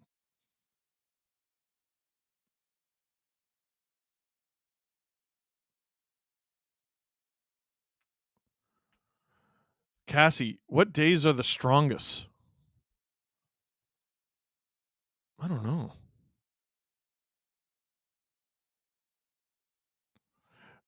Do a poll, Drew. Steve polled or not? I don't know what that means. Ekholm driving. He goes around, all the way around. And I think the Panthers just took a penalty here. Shot from Fogle, blocked by Montour.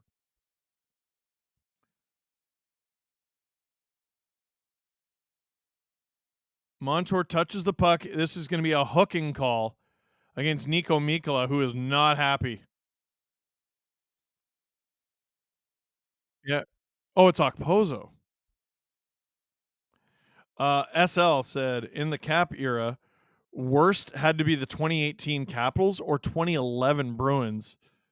That was all Thomas carrying a mid team. Whoa. I mean, he carried them. I don't know about mid. 2017 Pittsburgh, factoring injuries. Yeah. 2019 Blues. Yeah, but they were so good. 2006 Hurricanes. I think it's Hurricanes. Drew saying that wasn't a penalty. We'll have to see a replay when we come back. Present day content idea for the summer that isn't trade related. 1994 Sweden versus Canada. Is that the Forsberg? Oh, Paul Douglas. Puke or not? I think right now puke risk factor is at about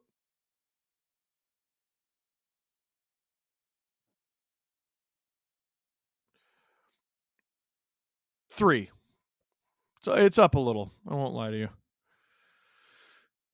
Because I ate a bunch of food after like 5 o'clock today. So what have I eaten today? 4 slices of bread. I stole 2 applesauces from my toddler. I've had 2 of these things full of water and liquid IV. I made myself 2 scrambled eggs. I had a protein drink. I'm not going to lie, recalling this is making me nauseous. And a banana. Upgraded to a 4. Cassie, you don't need to know. Saturday and Sunday, the rest are weekdays. Oh, boo. Boo. No, that's very good. Steve, do the Sabres buy out Jeff Skinner? Isn't he just good now? Maybe overpaid.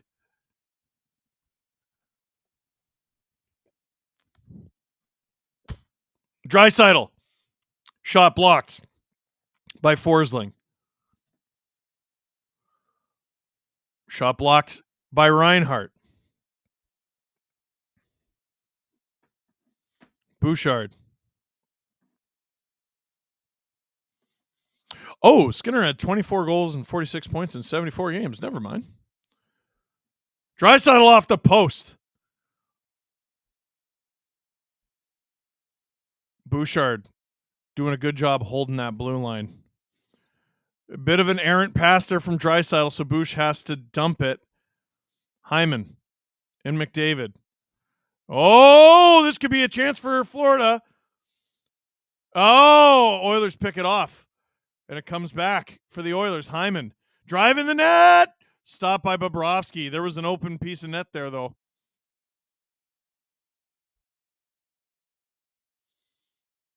McDavid down low for Nuge, and they switch. Bouchard, Nuge, McDavid. Around. Fastest crossovers in the league. Ekblad knocked to the ice in front by Zach Hyman. Oh, Nuge can't handle the pass. He had a wide open net there. Stenlund. Oh, Ekblad just manages to clear the zone. He fanned on the clearing attempt a little bit. 25 seconds to go in this Oilers power play.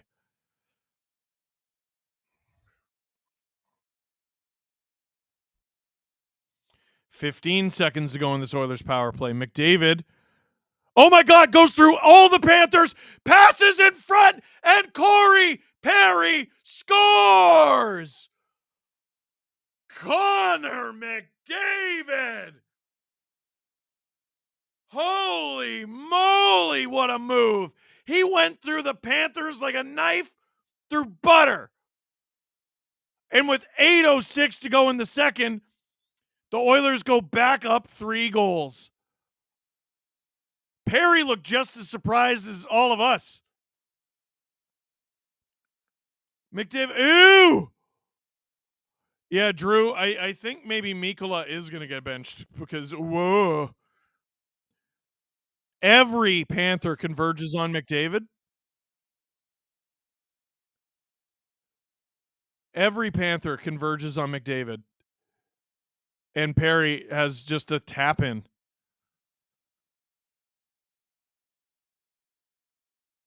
All right. Perry with his first of the playoffs. Panthers in front. Montour, rebound, and the Panthers score. Holy cow, what a game. Evan Rodriguez gets it right back. And with under 8 minutes to go in the second, it's 4-2 now. Unbelievable. Good luck to whoever's clipping for us tonight. What do you even pick? Do you just let it roll? 7:52 to go in the second period. Wow. That was chaos in front. Skinner out of his net to play it. Probably shouldn't have. It goes to nobody. That wasn't helpful.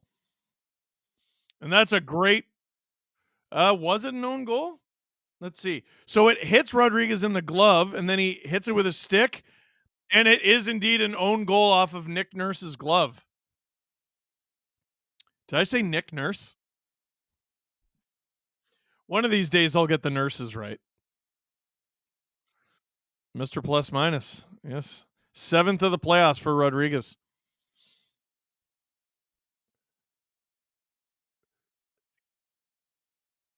Yeah, Rodriguez has the same amount of goals as McDavid. Slight advantage in assists for McDavid.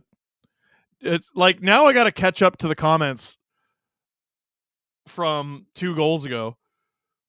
McJesus has landed. So has Mick Rodriguez. Do you see the part where the guy at the blue line gets skated at by someone and then they don't scream and have the puck fall on them like Batman's mom's pearls? That is vivid. Are you all right? Is everything okay? Panthers in the offensive zone. 7:20 to go in the second period. I hope the stream is good, folks. I hope you're enjoying it. I know I don't feel as crisp as I usually do. Kulikov on! Gloved! No, it's not. Rebound! Oh, this looks more like the Panthers. But here come the Oilers. Connor Brown all over Ekman Larson. Brown looks completely rejuvenated. Lindell gets it in deep. Skinner gets it, plays it. Ekholm up to Janmark, who tips it up for Hyman.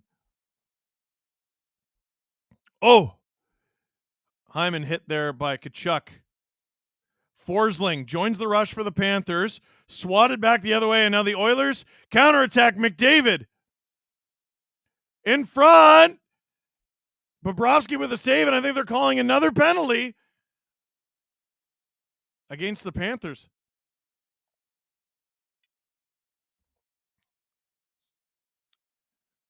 Oilers fans are probably wondering where the hell this whistle's been in their last few playoff runs. That joke would have landed if the Leafs were still in the playoffs.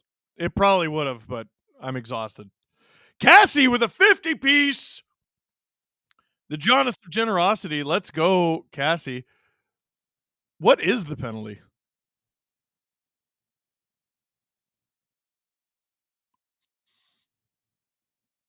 Or were they just blowing the play dead? Rodriguez for slashing. Cassie, okay, I gotta go. Hope you enjoyed my dad jokes tonight. Get well soon, Steve. I look forward to seeing you get pied when you feel better. Me too. Kellen says, I hate McDavid. I wonder who they're cheering for. 6:25 to go in the second period. Oilers with a power play.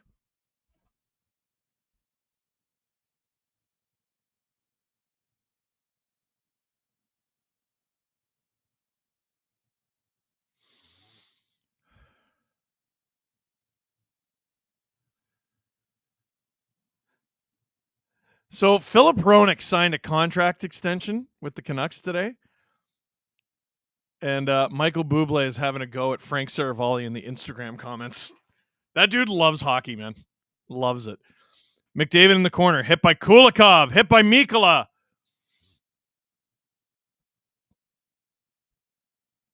And the Panthers clear it. Minute 20 to go in this Oilers power play.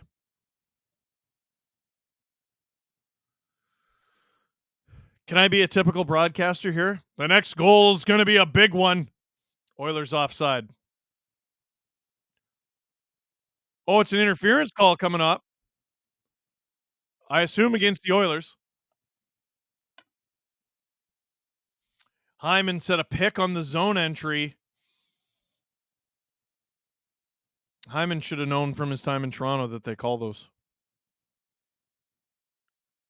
Man, yeah. Producer Drew, you're not wrong. Like, these are not Stanley Cup Final penalty calls. Paul Douglas, 1,000 likes. Congrats. Let's go. For some reason, I can't see it on my end.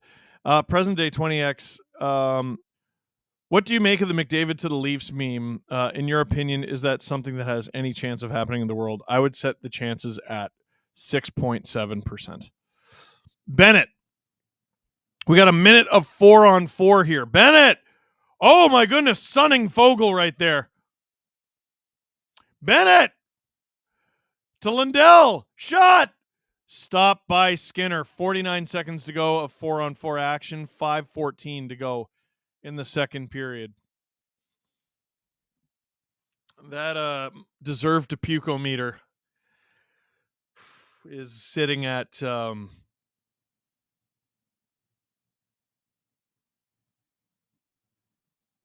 4 still. Believe we're going to have a remote podcast tomorrow and a remote VIP episode. And I think we're going to do remote Friday just to make sure everyone stays safe.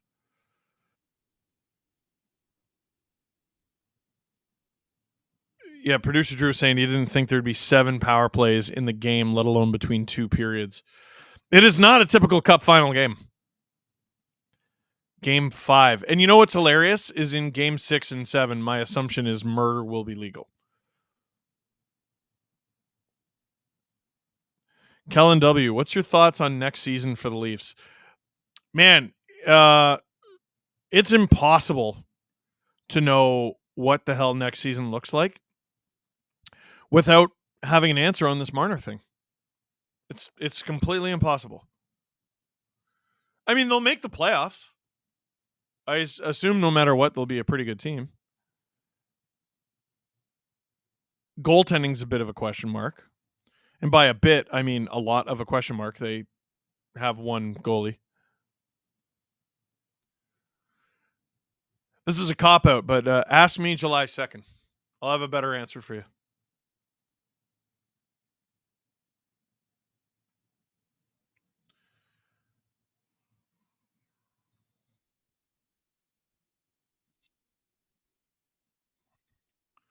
Only 5 teams have ever won the Cup, according to producer Drew, after being down multiple goals in a clinching game. Wow. Can I guess the year the last one happened?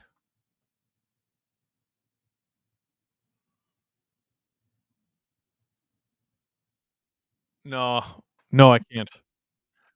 1973 Canadians. Oh, Skinner. Flopping all around. I think he was bumped by Bennett. McDavid coming with speed. Shot blocked, and here come the Panthers. Under 30 seconds to go in 4-on-4 action here. Oh, boy. Oh, here come McDavid and Draisaitl. Draisaitl, oh, just out of the reach of Ekholm. Ridden into the boards. 9 seconds to go in 4-on-4 action. Ekblad wisely taking the puck back into his own zone, waiting for their man to get out of the box. And Rodriguez Now on the attack. Paul Douglas, imagine mustard and cupcakes now. Barf risk up to 5. That's the highest we've hit on this stream. Oh, this isn't a bit, by the way. I am halfway to throwing up. So I'm not going to read that again. Oh, Reinhart puts it on. Rebound. Ekman-Larsson. He's looked better as this game has gone on. Reinhart. 10 seconds to go in this Panthers power play in front. For Higgy. On. Stop by Skinner with 4 seconds to go in the power play. 3:38 to go in the second period. SL says, I'm a 30-year-old Blackhawks fan. What is this losing a cup clinching game you speak of? Ginger and lemon tea helped my tum-tum. I know. I should get in on that. Steve, putting the Leafs aside, if there was one NHL team-related take you could eliminate forever, what would it be? That's a good question. Let me think on that. Panthers with one more chance on this power play. Kachuk to Mikkola. Download a Montour. Oh, Montour.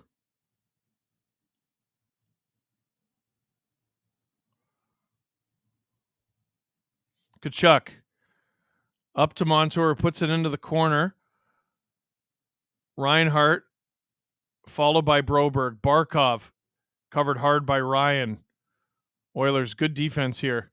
But here comes Barkov. Gets a little bit of space. Kachuk trying to draw a call on Nurse. Will it work? No, it will not.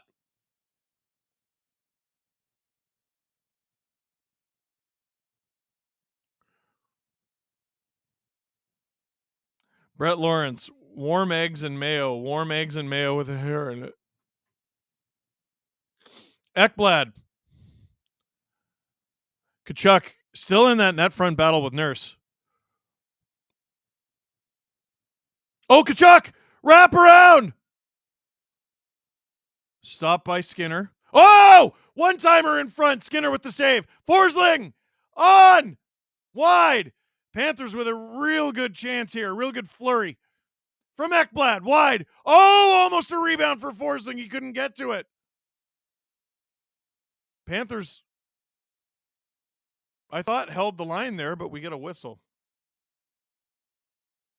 Panthers, all of a sudden, taking the lead in shots after being down basically all game.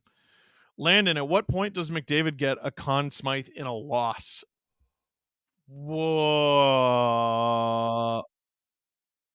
Drew says he's got to get to at least 10 goals.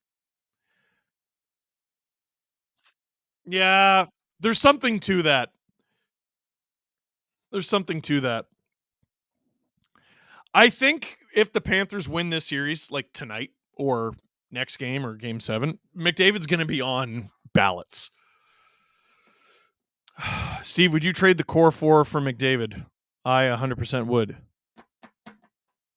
Yeah. Yeah, I would. McDavid's in the Cup Final. He's almost got 40 points. Try peppermint. Naturally good to calm an upset tummy. I do have peppermint tea, actually, now that you mention it. Maybe I'll make that at intermission. Thank you for the suggestion. In intermission, under 2 minutes away, Panthers still pressing. Oilers somewhat parking the bus. Or is it just the Panthers keeping up pressure that well? Shot on from Rodriguez, and that'll be an ozone draw for the Panthers. 1:39 to go in the second period. J-Picks, are the Panthers players required to take acting lessons to pass the time on flights in this series? The amount of flopping and acting is crazy. You know what my favorite thing about deep playoff runs is people realizing things about teams that Leaf fans complained about a month and a half ago. Now, it's different for the Panthers because the Leafs didn't play them this year, but they've been doing this since the regular season, guys. They're tough. They also flop, like a lot. Oilers attacking, or rather Panthers attacking 2-on-2, stopped by Skinner. Boy, has he arrived in this series in a big way. Renatmon, did you get the ginger ale? I'm worried about drinking something carbonated. Oh, Henrik! Whoa! Bobrovsky went for the poke check and missed it. Had to stop it with his foot. 1:15 to go in the second period here. 3,600 of you in the chat. Let's go. Hey, it's free and it takes a second. Click like on the stream, please. Click like. It helps us out and it makes us feel better about ourselves. I'm working the stream sick. Drew's working the stream sick. And you know what would be sick? Is if you click like. Get us to 1,500 likes. Let's go. There's enough of you. Panthers. Break it out. Bennett had trouble retrieving the puck from his feet. Skinner out of the net to play it. Hasn't always been a great idea. McDavid. Oh, picked off out of midair. Here comes Rodriguez. Oh, Kachuk in front. In front, no one there. Ekblad, one-timer from Rodriguez. His stick blows into smithereens. McDavid airmails it. Forsling. Ekblad, oh, nope, he faked the pass. Barkov, oh, he's dancing. Shot wide. Deflected wide, rather. 25 seconds to go in this period. Oilers, that's not icing. Nope, not enough for icing. That's the right call. Fans didn't like it, but that's the right call. 15 seconds to go. 10 seconds. Battle along the half wall in the Oilers zone. Reinhart. Montour, you got to shoot that. On! Blockered by Skinner, and there will be a whistle with 1 second to go in the second period. Do you pull Bobrovsky for the second? You might as well. McDavid, if he doesn't score for the rest of this game, has 41 points in 23 games. The Conn Smythe is for the whole playoffs. He already deserves it. Yeah, but winning it sure helps. They are pulling Bobrovsky.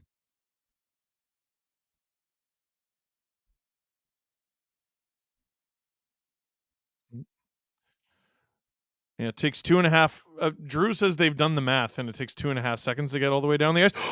Oh, Reinhart did get the shot off. And was that blocked by Skinner or stopped? Rather blocked by Nurse or stopped by Skinner? And we got some rough stuff at the very end of the period. Nurse grabs a partner. Everyone grabbing a partner.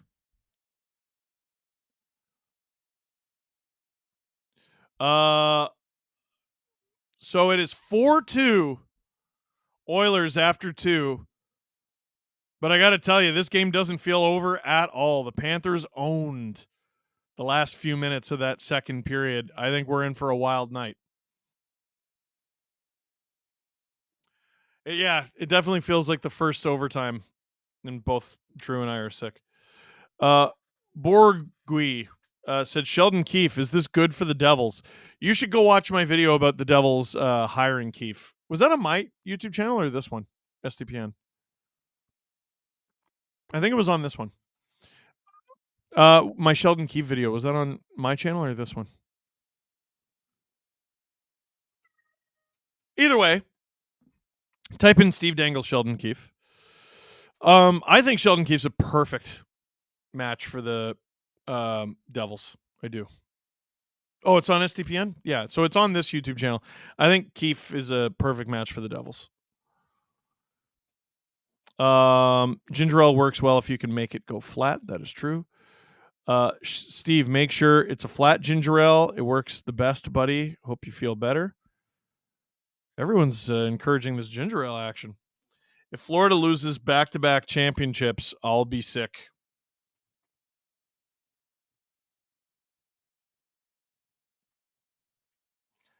And Paul Douglas, for some reason, it's not letting me read your thing.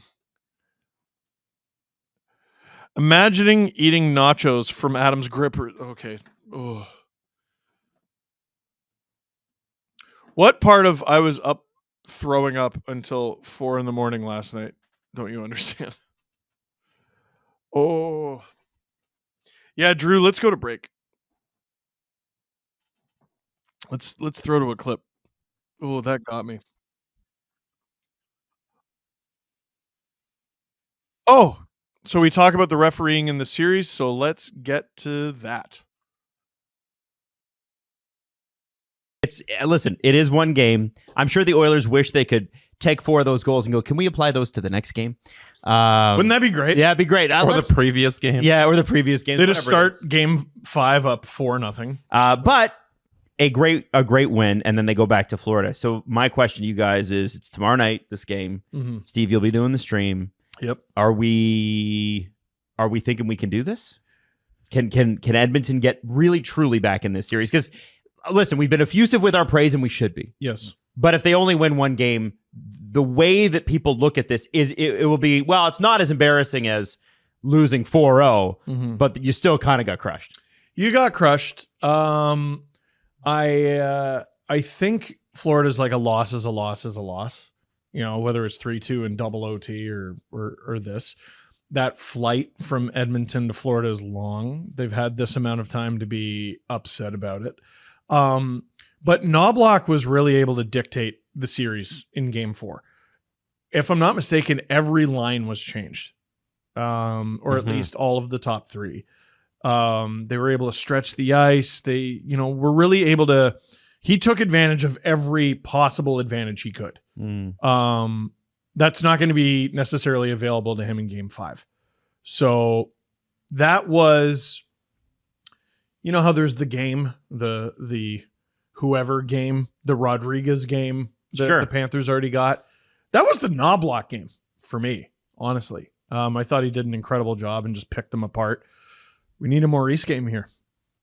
And a bounce back from Bob, I think, is the free space. Or, I don't know. What are you playing, Anthony Stoller's game 6-7? No, you can't. Well, exactly. You can't. Jesse, what do you think? I think Florida's going to get back to their game. I don't even know if it's a bounce back from Bob as more of a bounce back from like team defense, and keeping your head in the game. I think once you go through that moment where it's like, oh, we can clinch the cup, and then you come out and you're flat and Edmonton's just running show because they're the more desperate team. You come back and you're like, okay, erase that from our history. Let's go back to what we know. It's going to be a little easier. We're at home. We've gone through the cup clinching game that we didn't win. Now we can just try again and it'll be fine. And I think they take the one on Tuesday and the season's over. Too much adrenaline. Yeah. Too much adrenaline too early. You're like, holy fuck, we have a chance to win it. You got a power play less than 2 minutes in. Holy shit. Yeah. And then you allow a couple and then you're just dead. I think it goes back to where we started 30 minutes ago, with the stat about the 4 of the last 5 teams with the opportunity to clinch the first time. They didn't do it. And the second time they get it done, and it's that ease of going through it. I feel like that's a lot of the reason Florida's so effective this season is because they were in the Stanley Cup Final last season and they lost, and they're like, okay, we have this experience. We went 4 rounds last year. We're back. We're not going to lose this again, and here they are with one more win away. Is that the Bennett dive? Yeah, if you want to watch this, I don't know how much we can't really play it, but it's Bennett. He was out forever. He was never going to play hockey again. He's following my advice. He's just crawl into the bench. He's going to get there. And he's like, oh, okay, nobody's watching me. The refs made the call. It's tripping. All right, I'm going to get up.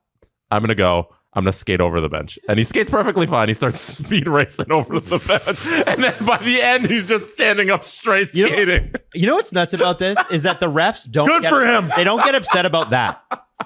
They got upset about Michael Bunting making them look foolish. They got upset about Nazem Kadri making them look foolish. Bennett does this all the time. He does do it. I really respect him. Is it the beard? Like, what is it? So he's perfectly fine there. And then we go back a couple seconds. Oh, he's dead. Oh, no! Oh, my God. No! Oh, wait. A few seconds in the future. He's fine. And the refs are like, well, oh, God, now who's going to tell me jokes? Who's going to tell me funny quips? Who am I going to have fun banter with? I don't get. What? Oh, no, my friend is hurt. I don't get how this guy, the refs get mad when you embarrass them. He regularly embarrasses refs. I don't know. I don't know how he gets away with it. It's a part of the game. Kadri didn't. Bunting didn't. I'm a Leaf fan. I'm salty about it. I'll be straight up about my bias here. But Bennett, guys like Bennett and Marchand who do this all the time, totally good. No hyperbole at all. A referee assaulted Michael Bunting. Yeah. No. He pushed him. He said, just get off the ice. And he pushed him. Did you notice? I think it was Marchand shoved a ref game 5. Yeah. Game 5 or 6 against the Leafs. And that dude didn't get a call for the rest of the damn playoffs. They said, take your sign sticks and funny jokes and shove them up your nose there, Brad. Yeah. They were not having it. And all that goodwill that he built up from the time he was a rookie in 2011, 2010. No, he threw it out the window. Because sorry, it's open season on Brad now. That's the one where he ran over really quick and he kind of pushed him. Yeah. And the ref looked at him. He gave him a death stare. Looked at him. And then oh, yeah. They didn't call anything at the moment. Didn't call anything. It's like an automatic 10-game suspension, I'm pretty sure. But They're the refs are just like a really petty person. They don't say anything, but they're like, I'm gonna get you next time and not give you these calls that you should be getting. You know, they're like, their feelings are hurt. It's embarrassing. I don't know. It's just that clip of it was Bennett actually again, and they love him. You can tell from this clip. The Bennett clip of him cross-checking Lafreniere when the ref is like, you can give him 2, but that's it, or whatever. And then he cross-checks Laugh. And whoever it was, I can't remember. It's a tenured ref. That's why we're all doomed. He's just smiling at him. I'm like, oh God, you stink. Yeah. You're And so bad. I don't even blame the referees at all for the way they call games. I blame the people above them. Oh, no, I it's agree. clearly their mandate. This is clearly from Gary to the referees in department who's in charge of controlling the referees. This is how they want the game called and managed. Yeah. This is how they want the NHL to work. They want the referees doing this kind of stuff where they're just kind of friends and managing the game and everything's even and nothing's called by the rule book. It's called to the situation of the game where we got to make it all fair. And who's your buddy who gets the calls? Yeah. It is getting to the point though. It's funny though. The teams that are best at this rise to the top and then something dangerous happens to one of their guys. And to their credit, they don't complain about it. Because they're like, well, we're going to eventually need that favor. Mm-hmm. Yeah. Bennett's going to do something. Marchie's going to do something. Draisaitl's like, I'm not that type of player. I'm not the player. Instead of saying, guys do that to us every night, stuff like that. You got to play the game. They're like the rest of us. They're made of flesh and bone and deeply flawed. I think Paul Maurice walked back his criticism of the ref after he went viral for the 6 calls thing, and he was 5-1. Yeah. The 5-1 thing. Yeah. Sorry. And I feel like he was doing more criticizing of the rest last year. And this year he's been a little more tame about it because he knows he wants them on his side, and calling out the rest publicly isn't a way to get calls. No, there was a clip recently. So it's funny. I did my little, not defense of Angel Hernandez, but when he retired, I was like, well, now he's just a private citizen and whatever. He was a bad MLB ump, but he didn't make it about himself. He just made bad calls and whatever. Then I saw this podcast, and when I find it, I'll tweet it out because I don't remember what it was called, but it was a former MLB player. I don't remember who it was. It was a brutal call he got in a game with Angel Hernandez as the ump. And that night, he didn't complain about it. That night, he goes to a bar and he sees Hernandez there with the other umpires, and he buys him a beer. Goes to the bar, sends him a beer, and Angel sort of comes over to him and he goes, "That's it?" And he goes, "Yep, enjoy your beer." And he goes, "And for the rest of my career, my strike zone was this big. It was the size of an orange." That's dirty. I know it's dirty. That's literally cheating. No, and I hate that. And who's buddy? He won a championship with Milwaukee. He in the NBA. He always tells the best stories. He was an all-star. Oh my God. He was talking about refs will they'll make inappropriate jokes to try to get on your side. He's like, and he was pointing at a girl. He's like, "Oh man, who's that? You're gonna take them out after the game?" He's like, "Fuck you, that's my sister." All these guys want to do is be pals with these athletes. You'll have a real difficult time convincing me otherwise. Okay.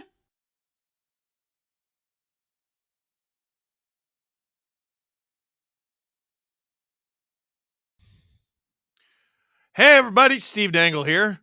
STPN, this is game 5 of the 2024 Stanley Cup Final. Oilers were up 3-0, then 3-1, and then 4-1, and now 4-2.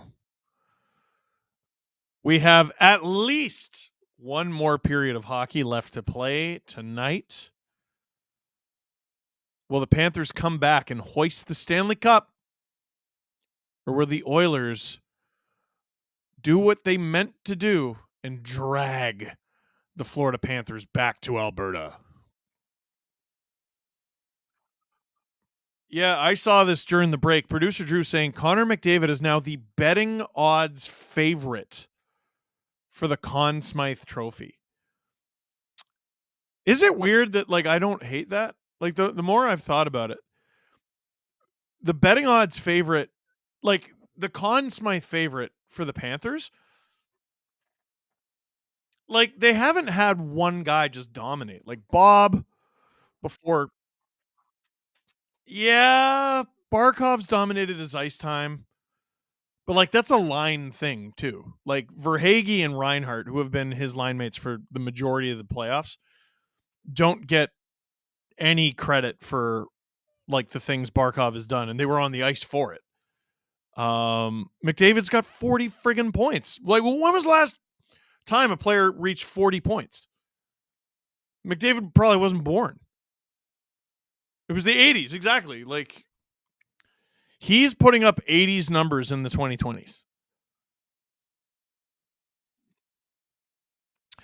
They need to win this game. The Oilers need to win this game tonight for McDavid to be as close to a lock as you can be. Like, if there's a huge individual performance in, like, game 6, like Barkov gets a hat trick or something like that, I think recency bias probably tips the scales to Barkov, but he's got 40 points. It's insane. Did the Leafs get 40 points their whole series against the Bruins? Probably not. Kathy Clee says, stir the ginger ale with a metal fork. I'm appreciating all the anti-nausea recommendations from you guys. Lucy B says, this is not my 3rd month. I've been a VIP for 4. Then why is the algorithm lying on you? How dare it? Dave Glatz, please stop being mean to Steve because he doesn't feel well. He is doing us all a service and a great job as well. I hope you feel better, Steve. You know what's funny about, first of all, thank you, Dave. What's funny is being friends with Adam and Jesse and Drew and Justin, is I kept reading that sentence and going, all right, when's the part where they say something mean? And you were just nice the whole time. J Picks, we need a producer Drew top 5 bad hot takes from these playoffs. Ooh. I mean, the Lightning are going to stomp the Panthers. Ooh. So he called the Panthers frauds, and he also said the Oilers would get swept by the Stars. Ooh. See, you bet big and brash. I was like, yeah, I think New York and Dallas will win. That's true. You had a bet on Florida sweeping them. You were offered a cash out when they were up 3-0. How much money would that have got you? $120. Drew, I'm sorry.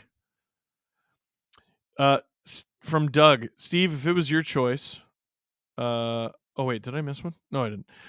Steve, if it was your choice and Marner did not want to give you any teams, would you dress him or sit him in the press box like Burke said to Caberlet?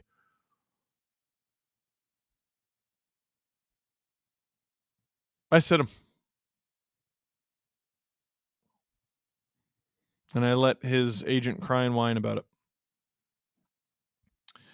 On ESPN, I just saw a man wearing an Oilers t-shirt, not a sweater, and a Toronto Blue Jays cap. I'm not even Canadian, and I feel offended somehow. No. Because the Jays are Canada's only MLB team, that is a perfectly... It makes sense that you're not Canadian. That is a perfectly acceptable thing for a Canadian to do. Like, it's not uncommon to see, like, a Canucks fan wearing Blue Jays stuff.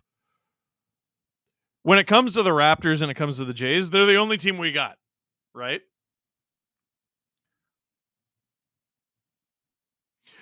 I love Steve. Bugging is what friends do. Well, then I have lots of friends. LMAO Steve, I get it. I have those friends too. And we need more Steve's Dangits. Yeah, we've been talking about that for like a year. We want to find a way to do it. We want to find a way to do it well.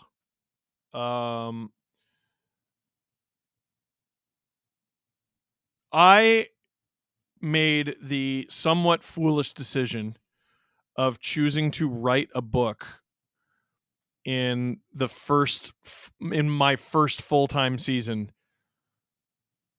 with my own company. Next year I won't have that problem. I mean, I'll have to promote the book, but I won't have to write it. Promoting a book is way easier than writing it. Let me just say that. So maybe that'll leave more time to do more things. We've got a full summer to talk about all this. Neither Drew or I want to talk about this right now.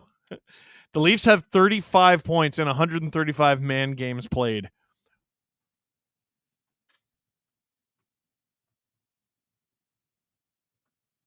Oh my God. So the Panthers are smacking the Oilers in ozone time. Oilers being far more efficient. The third period is set to begin. Oilers 4, Panthers 2, but the Panthers looking for a comeback win on home ice, and more importantly, the franchise's first ever Stanley Cup. Puck is dropped. Mikkola with it. Chipped in by Luostarinen. Intercepted. Up the ice. Lundell chips it around Ekholm and Bouchard. Whoop! Skinner out of his net to play it. Luostarinen.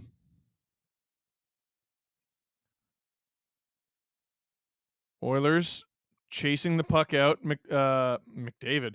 Connor Brown with good pursuit of it, but here come the Panthers. Quick shifts for the Panthers there too. Montour in deep.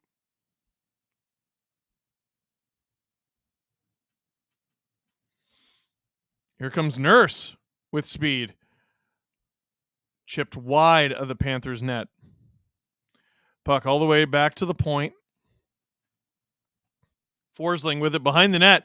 Here comes McDavid and Hyman, though. Hyman takes the puck off him. Behind the net for McDavid. He's got Foegele in front. He finds him. Oh, he missed the puck. Rodriguez up the ice. Here come the Panthers with speed. 2-on-3, though. McDavid on the defensive end as well, clearing the puck. He's going to play like half the third period here. Bennett drops it for Tkachuk, but Holloway's there. Rodriguez holds the line. CC. Outlet pass for Holloway. Holloway blows a tire. Ekblad takes it. Ekman Larson fans on it. So he's got to improvise a little bit, and that'll go offside. Sedin Magic 15 says, just wanted to thank you for recommending Brian Burke's book. It was the most fascinating listen. I'm an audiobook guy like you I've ever had. Especially since he read it himself. Yeah, I can't recommend it enough. I'm not getting paid to say this. Brian Burke's audiobook is ridiculous. And there's a reason I bring it up all the time on the podcast. If you're a hardcore hockey fan and you want to know how the sausage is made, that is a treasure trove of information. It's good for Leaf fans because he's open about his time as Leafs GM.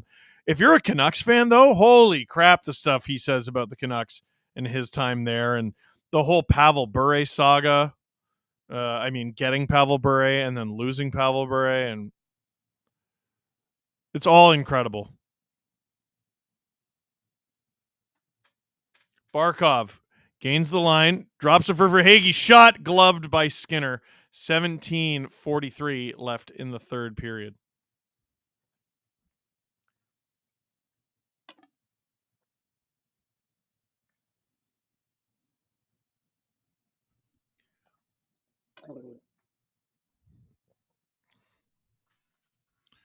$3,300 of you in the chat. Let's go. Get us to 1,500 likes. It's free and it takes a second. Fourth line for the Panthers on in the offensive zone. Lomberg goes around. Can't quite get it in front. Oilers escape with it. Perry into the corner. Stenlund, 2 for the price of 1. Takes down an Oiler and one of his own men. Okposo has it taken off him. Good play by Mikkola to hold the Oilers zone. Big stretch pass for McLeod being hounded by Montour. Nice move by Montour. Luostarinen with it now. Drops it for Lindell. This is a good play here. Stopped by Skinner. McDavid, there he is again. Hyman. Oilers might be offside here. This will be interesting if they score. But they won't. Luostarinen and Lindell. Those two are attached at the hip. Here comes McDavid. 1-on-1. Shadowed by Ekblad. He sauces it for Bouchard, who falls down. Forsling gets it to the point. Fans shouting for a penalty there. Ekblad trying to direct traffic here. 16:20 to go in the third.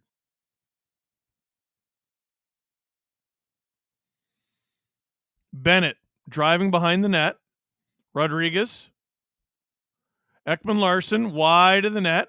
Kachuk with it. Whoa, taken down. Penalty? No penalty. Ekman Larson behind the net. Kachuk. Shot. Ekman Larson scores! The Panthers are within 1 in a building that was mouse, perhaps even rat quiet in the second period. Can taste Lord Stanley. 1 goal back still. You need one to tie it, and then it's anyone's game. Oh, baby. Kachuk, like a few guys have really been the leaning forward in their chair emoji in this game. McDavid's one, Kachuk is another. That's a great shot from OEL. And he beats Skinner. Alex said, I would give anything for a Maurice book. This is a hell of a chapter being written right here.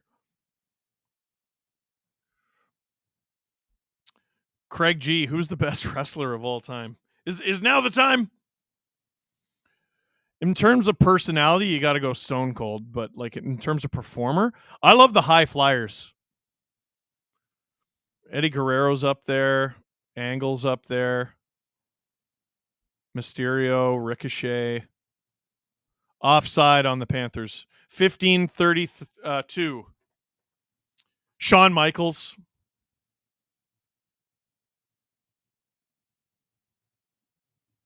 Longevity, you got to go Taker.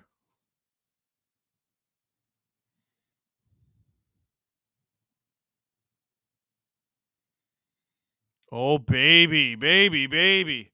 Dave Glatz with a 10-piece. 10 SDPN memberships. Let's go.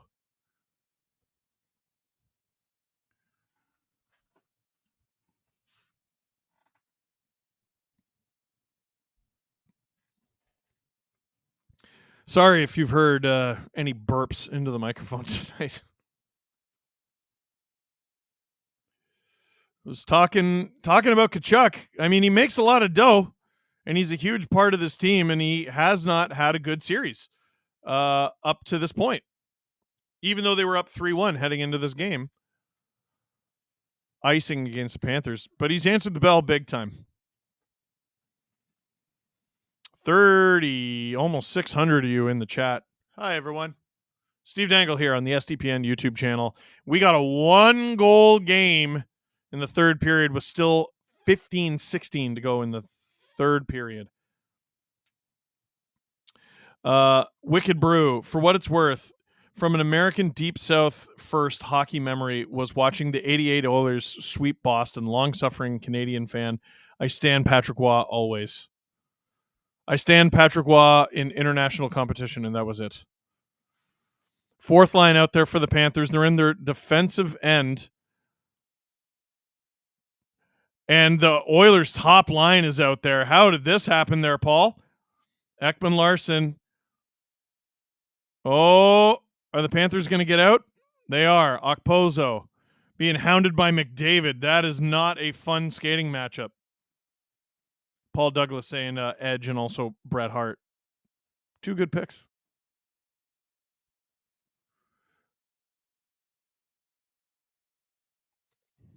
Drew would pick Val Venus. The Rock is one of the best on the mic, and he was good. He was really good in ring. The people's elbow sucked so much. I don't know why people would pop for that so much. Oilers behind the Panthers net. Henrique to the point. CC.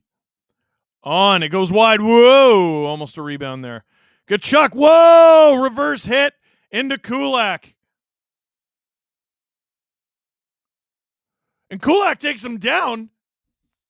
Nothing. Wasn't called. Oh, and there's Kachuk. That's got to be the call. Oilers are calling it a dive.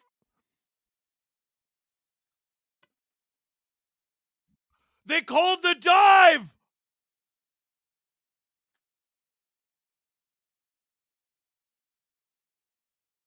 Oh, you know what? That is a dive. That is a dive. And so now it's going to be 4-on-4.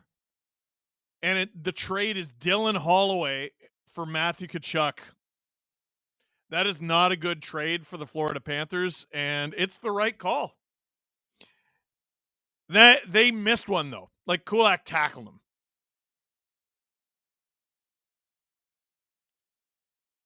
Oh boy. Craig G. Bret Hart. The answer is Bret Hart. Like, best wrestler is, to me, like such a vague question. Because, like, yeah, it depends what you like. And also, like, the most successful wrestler of all time, Hulk Hogan was huge for a long time. He was not a great wrestler.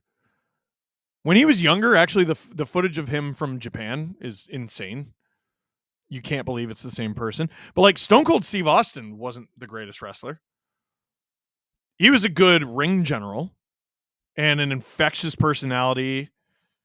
No one could get a crowd to pop like that guy, but, like, Eddie Guerrero, the Hardys. Oh, man, the tag division for a while was so stacked. JGZ1. If the Cats win, then it was 4-1 score. Oh, it was 4-1 was the score and 4-1 in the series. Jim West, how far off from these two are the Maple Leafs right now? Pretty far off.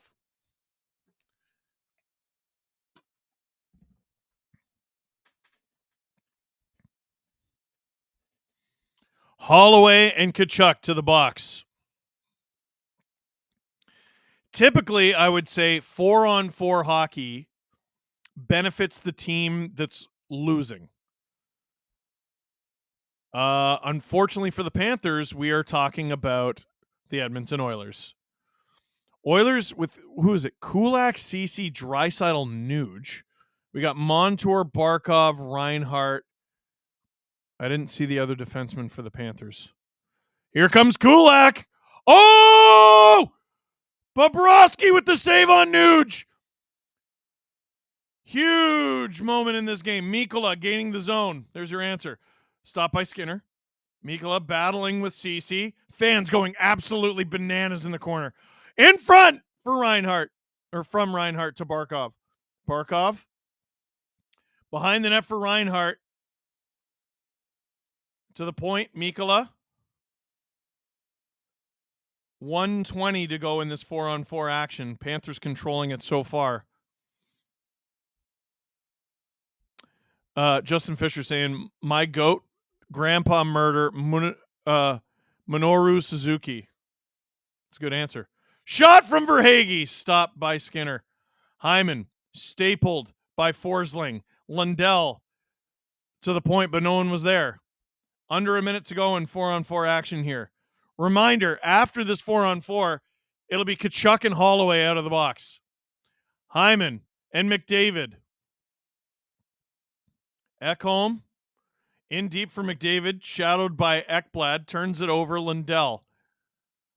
All the way up the ice. Verhaeghe beats out the icing call. Fans wanting a tripping call on Bouchard there. My guess is for the rest of the game, you're not going to see a penalty. It's my guess.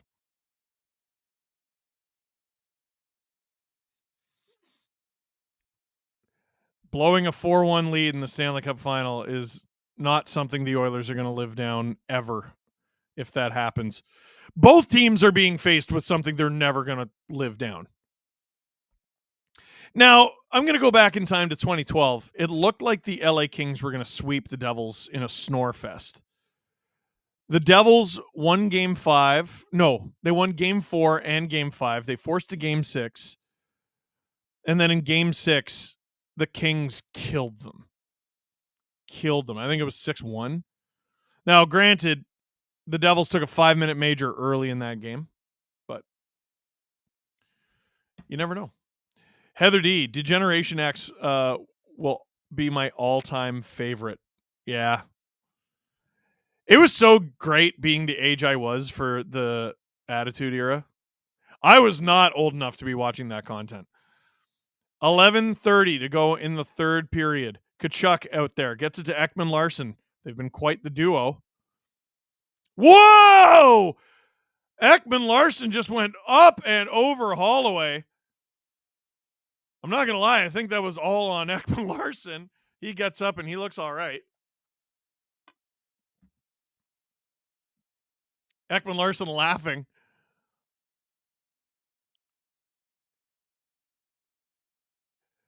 He's laughing at himself, I think. Oof. Yeah, that was quite the fall there, OEL. Hits 33-14 for the Panthers. Smart on. Over 4,000 of you in the chat. Let's go. 11:22 to go in the third period. Lundell. Offensive draw. Oilers come up with it. And they'll just shovel it out. Oh, boy. Bob out to play it. Panthers can't escape cleanly. Craig G, I'm so happy this has turned to a wrestling chat. It's better wrestling than all the Marner talk. Like, I feel like there's going to be a time for that where it's just going to dominate everything. And I want to save it. You know what I mean? To me, everything that's out there right now is just BS from his camp. And I think we're wasting our breath. Panthers into the corner. 10:37 to go in the third. Skinner almost had it taken off him by Tkachuk. Panthers hold the line. Ekblad. Shot. Whoa, up and over. Still over half a period to play here. Rodriguez on. Blocked in front. Oh, Forsling couldn't quite get to that. Oilers doing a decent job of chasing the Panthers out.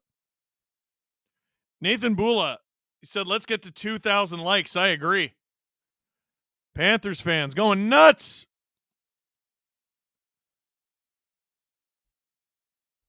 They're not calling it. They're not calling too many men. They're not calling nothing. Hand pass and we get a whistle. They'll call that, though. Tkachuk up and protesting. Let's see Maurice's reaction.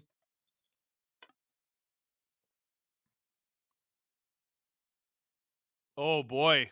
Oilers get away with one.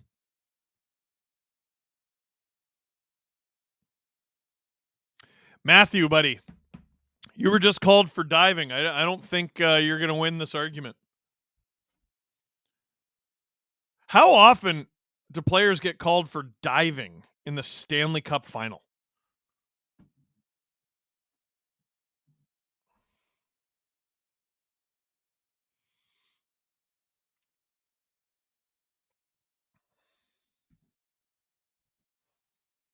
Steve Dangle here.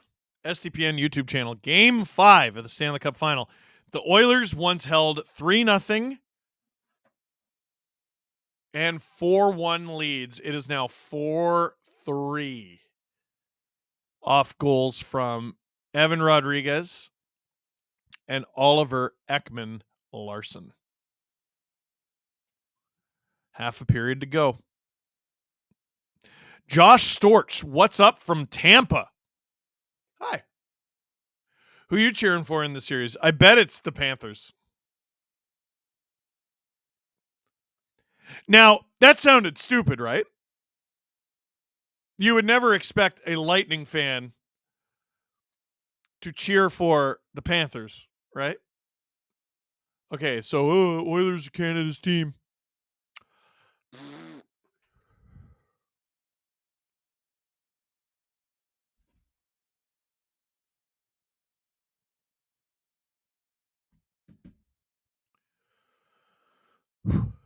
Oh boy.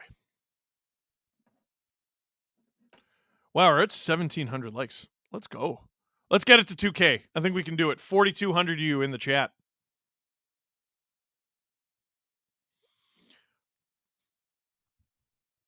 Rennet Mon, Kachuk called for diving. Talk about cheating for offense. That's goes back to our theme of dad jokes. I like that.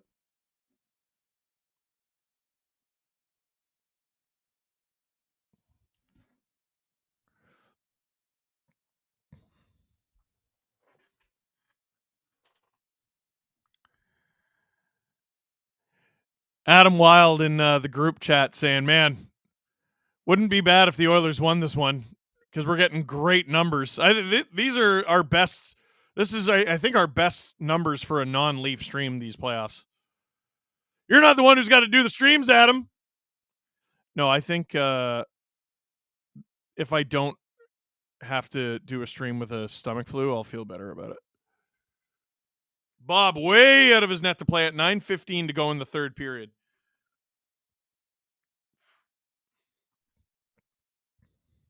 Forsling in his own end, waiting to see what his teammates give him. Bennett has been such a huge factor for the Panthers in these playoffs, and he just hasn't quite been there for the last couple games. Rodriguez to Ekman-Larsson on. Oh, rebound! Kachuk! Wide! Bennett! Montour!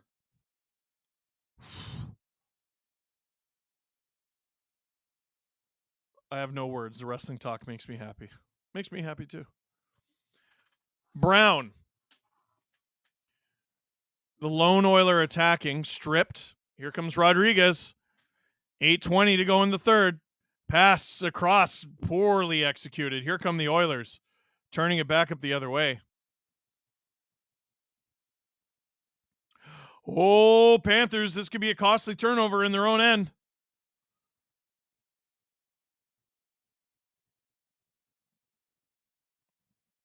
Perry out there with Draisaitl and Nugent Hopkins. Oilers have 2 shots this period. Yeah, that's parking the bus, dude. This is not a park in the bus league anymore. You used to be able to, 2-goal lead heading into the third. In the 90s, like, what was the percentage chance you would win that game? Oh my goodness! A trip being called on Dmitry Kulikov. 7:32 to go in the third. Wow. Oh my goodness, Kachuk and Bennett came so close to tying it on the replay. Oh, Bennett off the side of the net. Let's get a look at this penalty.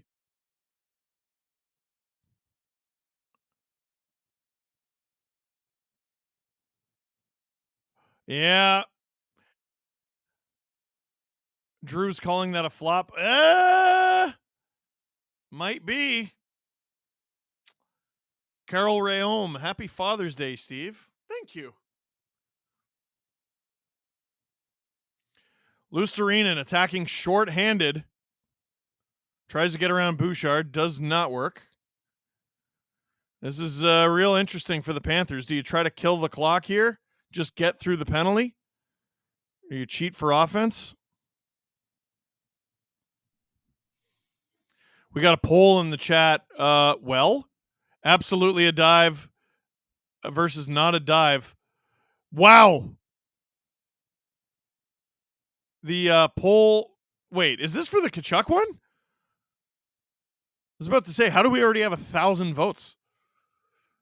Panthers clear it. 45 seconds gone in this penalty kill. Bouchard. 6:40 to go in the third period. Oilers trying to Dallas Game 6 them with one more goal.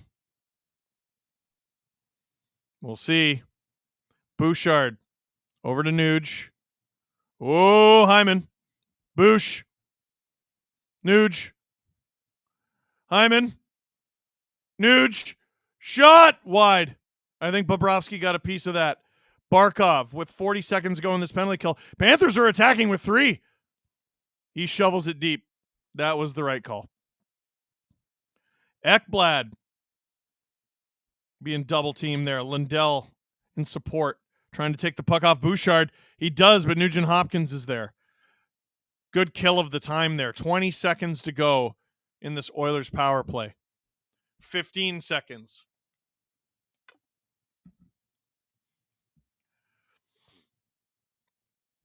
Now, Kulikov's going to fly out of the box here. I imagine he's going to fly straight to the bench. Oh! Yeah, he's flying straight to the bench. Oilers need a change. Both teams need a change here. 5:20 to go in the third period. Can the Panthers tie it and give themselves a shot at winning the cup tonight? Bennett tries to go in front. Picked off. Oh, error. I don't know if that's a miscommunication or what, but the Panthers have to dump it because they were offside. Yeah, producer Drew asking, when do you pull him with 3 minutes to go? I think it totally depends on the situation. 3 minutes feels like a bit much. 2:30 maybe. We're getting some wrestling super chats. I think we're going to save them. Kulikov out there, up the ice. 4:30 to go in the third period now. Ekman-Larsson chips it. Barkov behind the net. No one's there, though. Verhaeghe gets to it. Barkov. No one's in front. No one's in front. Oilers. Oh, good play from Hyman. Can't keep up with the puck. Verhaeghe. Oh, Barkov. Shot. Stop by Skinner. Rebound. Verhaeghe. I think that hit the side of the net. Reinhart. On with Barkov in front. Under 4 minutes to go. Reinhart. Pass into his feet, though. Here comes Hyman with a burst of speed. He's driven wide of the net. Forsling standing in front.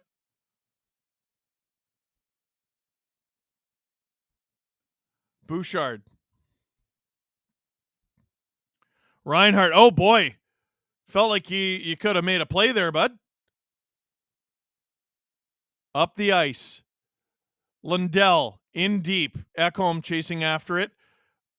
And Broberg did 2 Oilers kind of fighting over the puck. Costing them a precious half second.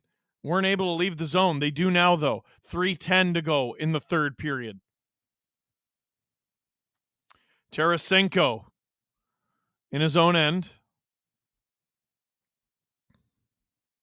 Montour up the ice for Tkachuk. Puck possession nearly identical in this game. Ekman-Larsson on. Stopped by Skinner. Tkachuk has Nurse on him. Ekman-Larsson. Shot! Wide. 2:37 to go. Bob going to the net for an extra attacker. Stopped by Skinner, and we got a face-off with 2:31 to go in the third period. And I think this is going to be a TV timeout. Yes, it is. So I can answer your wrestling questions. Oh my goodness, the Panthers have come so close to tying it twice now. Steve Dangle here on the SDPN YouTube channel. Click like, click subscribe. Tell all your friends.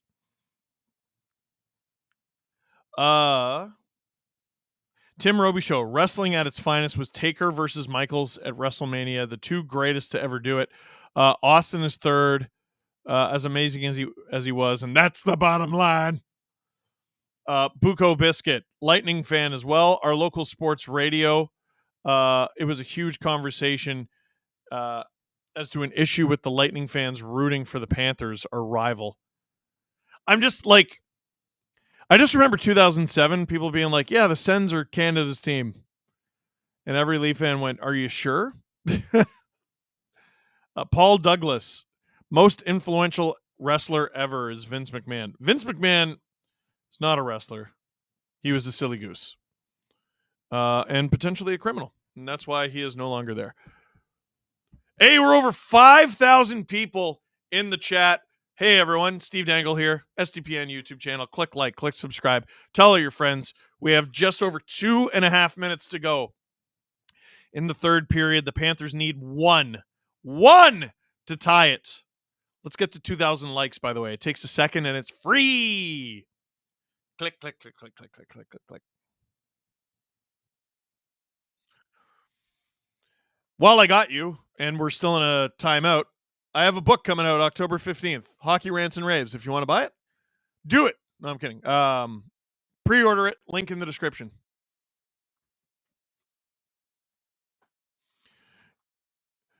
Stone Cold versus Brett at Mania 13 equals perfection. Just brilliant. Brilliant. 2:31 to go in the third period. We're back from TV timeout. Barkov taking on Henrique in the faceoff dot inside the Oilers zone. Barkov wins it clean. Verhaeghe. We got 6 attackers here. Ekman Larson. Bennett couldn't get that through. Kachuk. Barkov. OEL. Bo. Kachuk in the corner. OEL. Kachuk. Barkov. In front. Looking for the tip from Kachuk. Didn't quite get it, and the Oilers send it out. This won't be enough for icing, and it won't hit the empty net. 1:45 to go in the third period. Panthers gain the zone clean. Reinhart. Shot on Skinner. Stopped. 1:38 to go in the third period. Wow, wow, wow, wow, wow.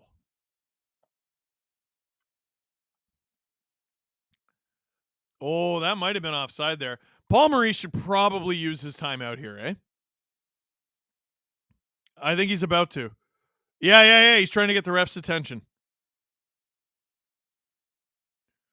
All right. Let's see what they draw up.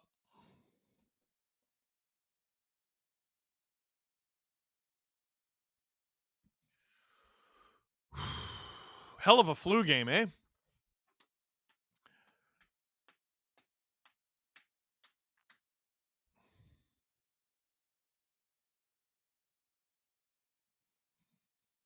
Shots 33-23 in favor of the Panthers. Oilers up 4-3 with 1:38 to go. Oilers win this. They do what they set out to do and drag the Panthers back to Alberta. Panthers win this. They are a goal away from the Stanley Cup.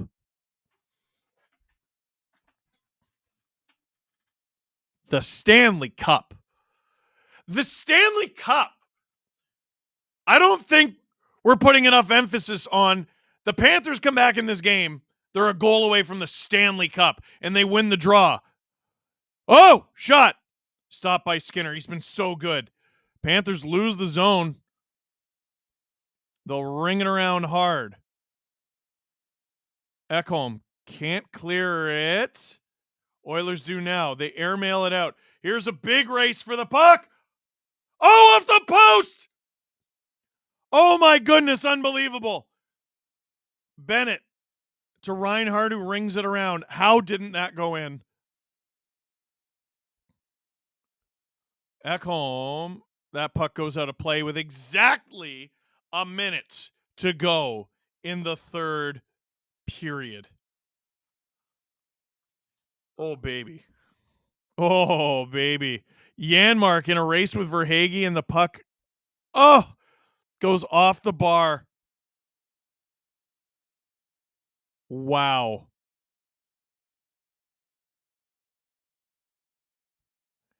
Exactly a minute to go.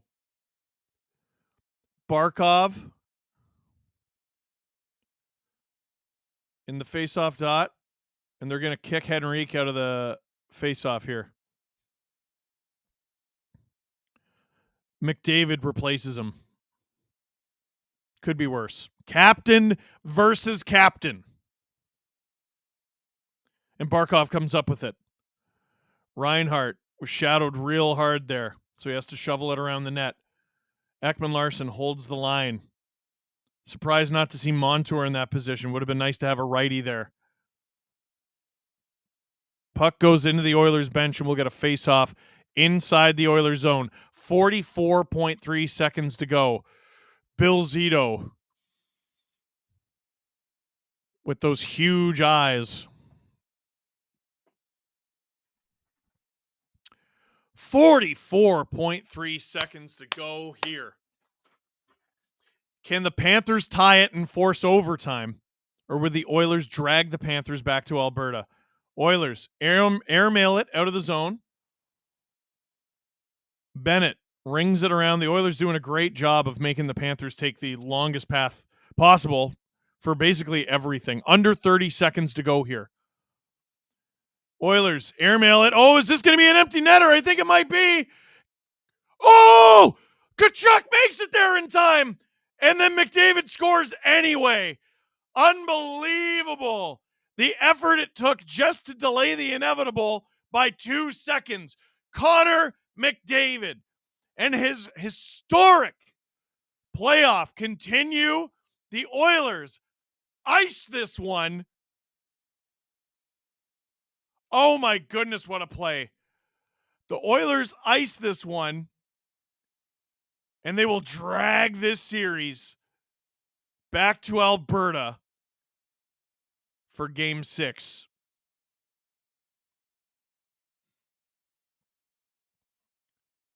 Bill Zito upset, and understandably so. Wow. Fans just going nuts in Edmonton, and why wouldn't they?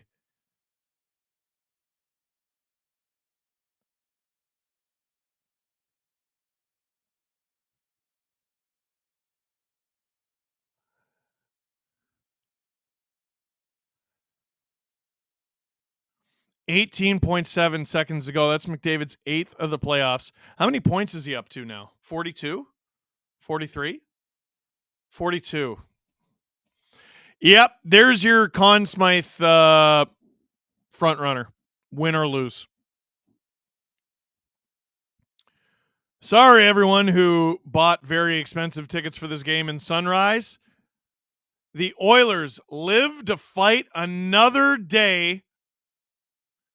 2 days off on the road back to Edmonton for both these teams. And the Edmonton Oilers drag the Panthers back to Alberta. Ooh, can they do it? Listen, no one's done it since 1942.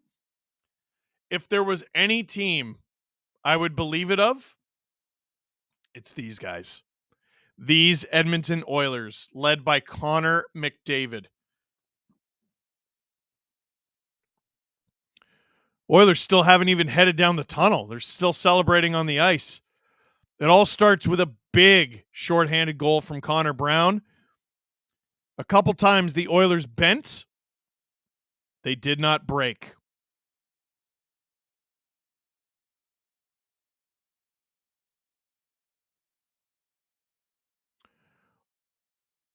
the broadcast talking about the 42 Leafs who won, the 45 the 45 Red Wings who forced a game 7 or a game 6 rather, lost. The 2012 Devils who were down 3-0, forced a game 6, lost. And now we have the Edmonton Oilers. Well.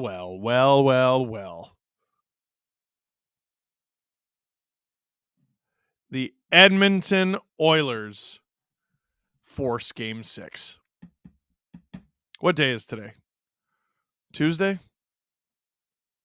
So we're going to get a game Friday, right?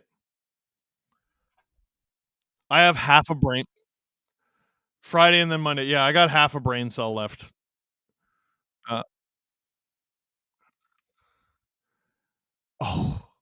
Yeah, my son's birthday party is Saturday, which means triple overtime on Friday, I'm sure. Good point, Drew. Play La Bamba. Well, I got a video to shoot, but it's not the last one of the season. The show goes on. That is it for this stream. Thank you very much for watching.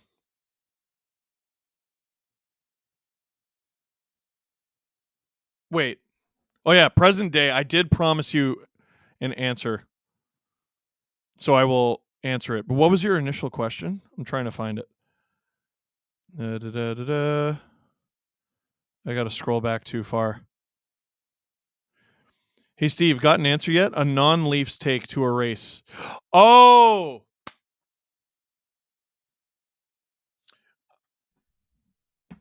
Drew, what's something about the Avalanche you would erase forever?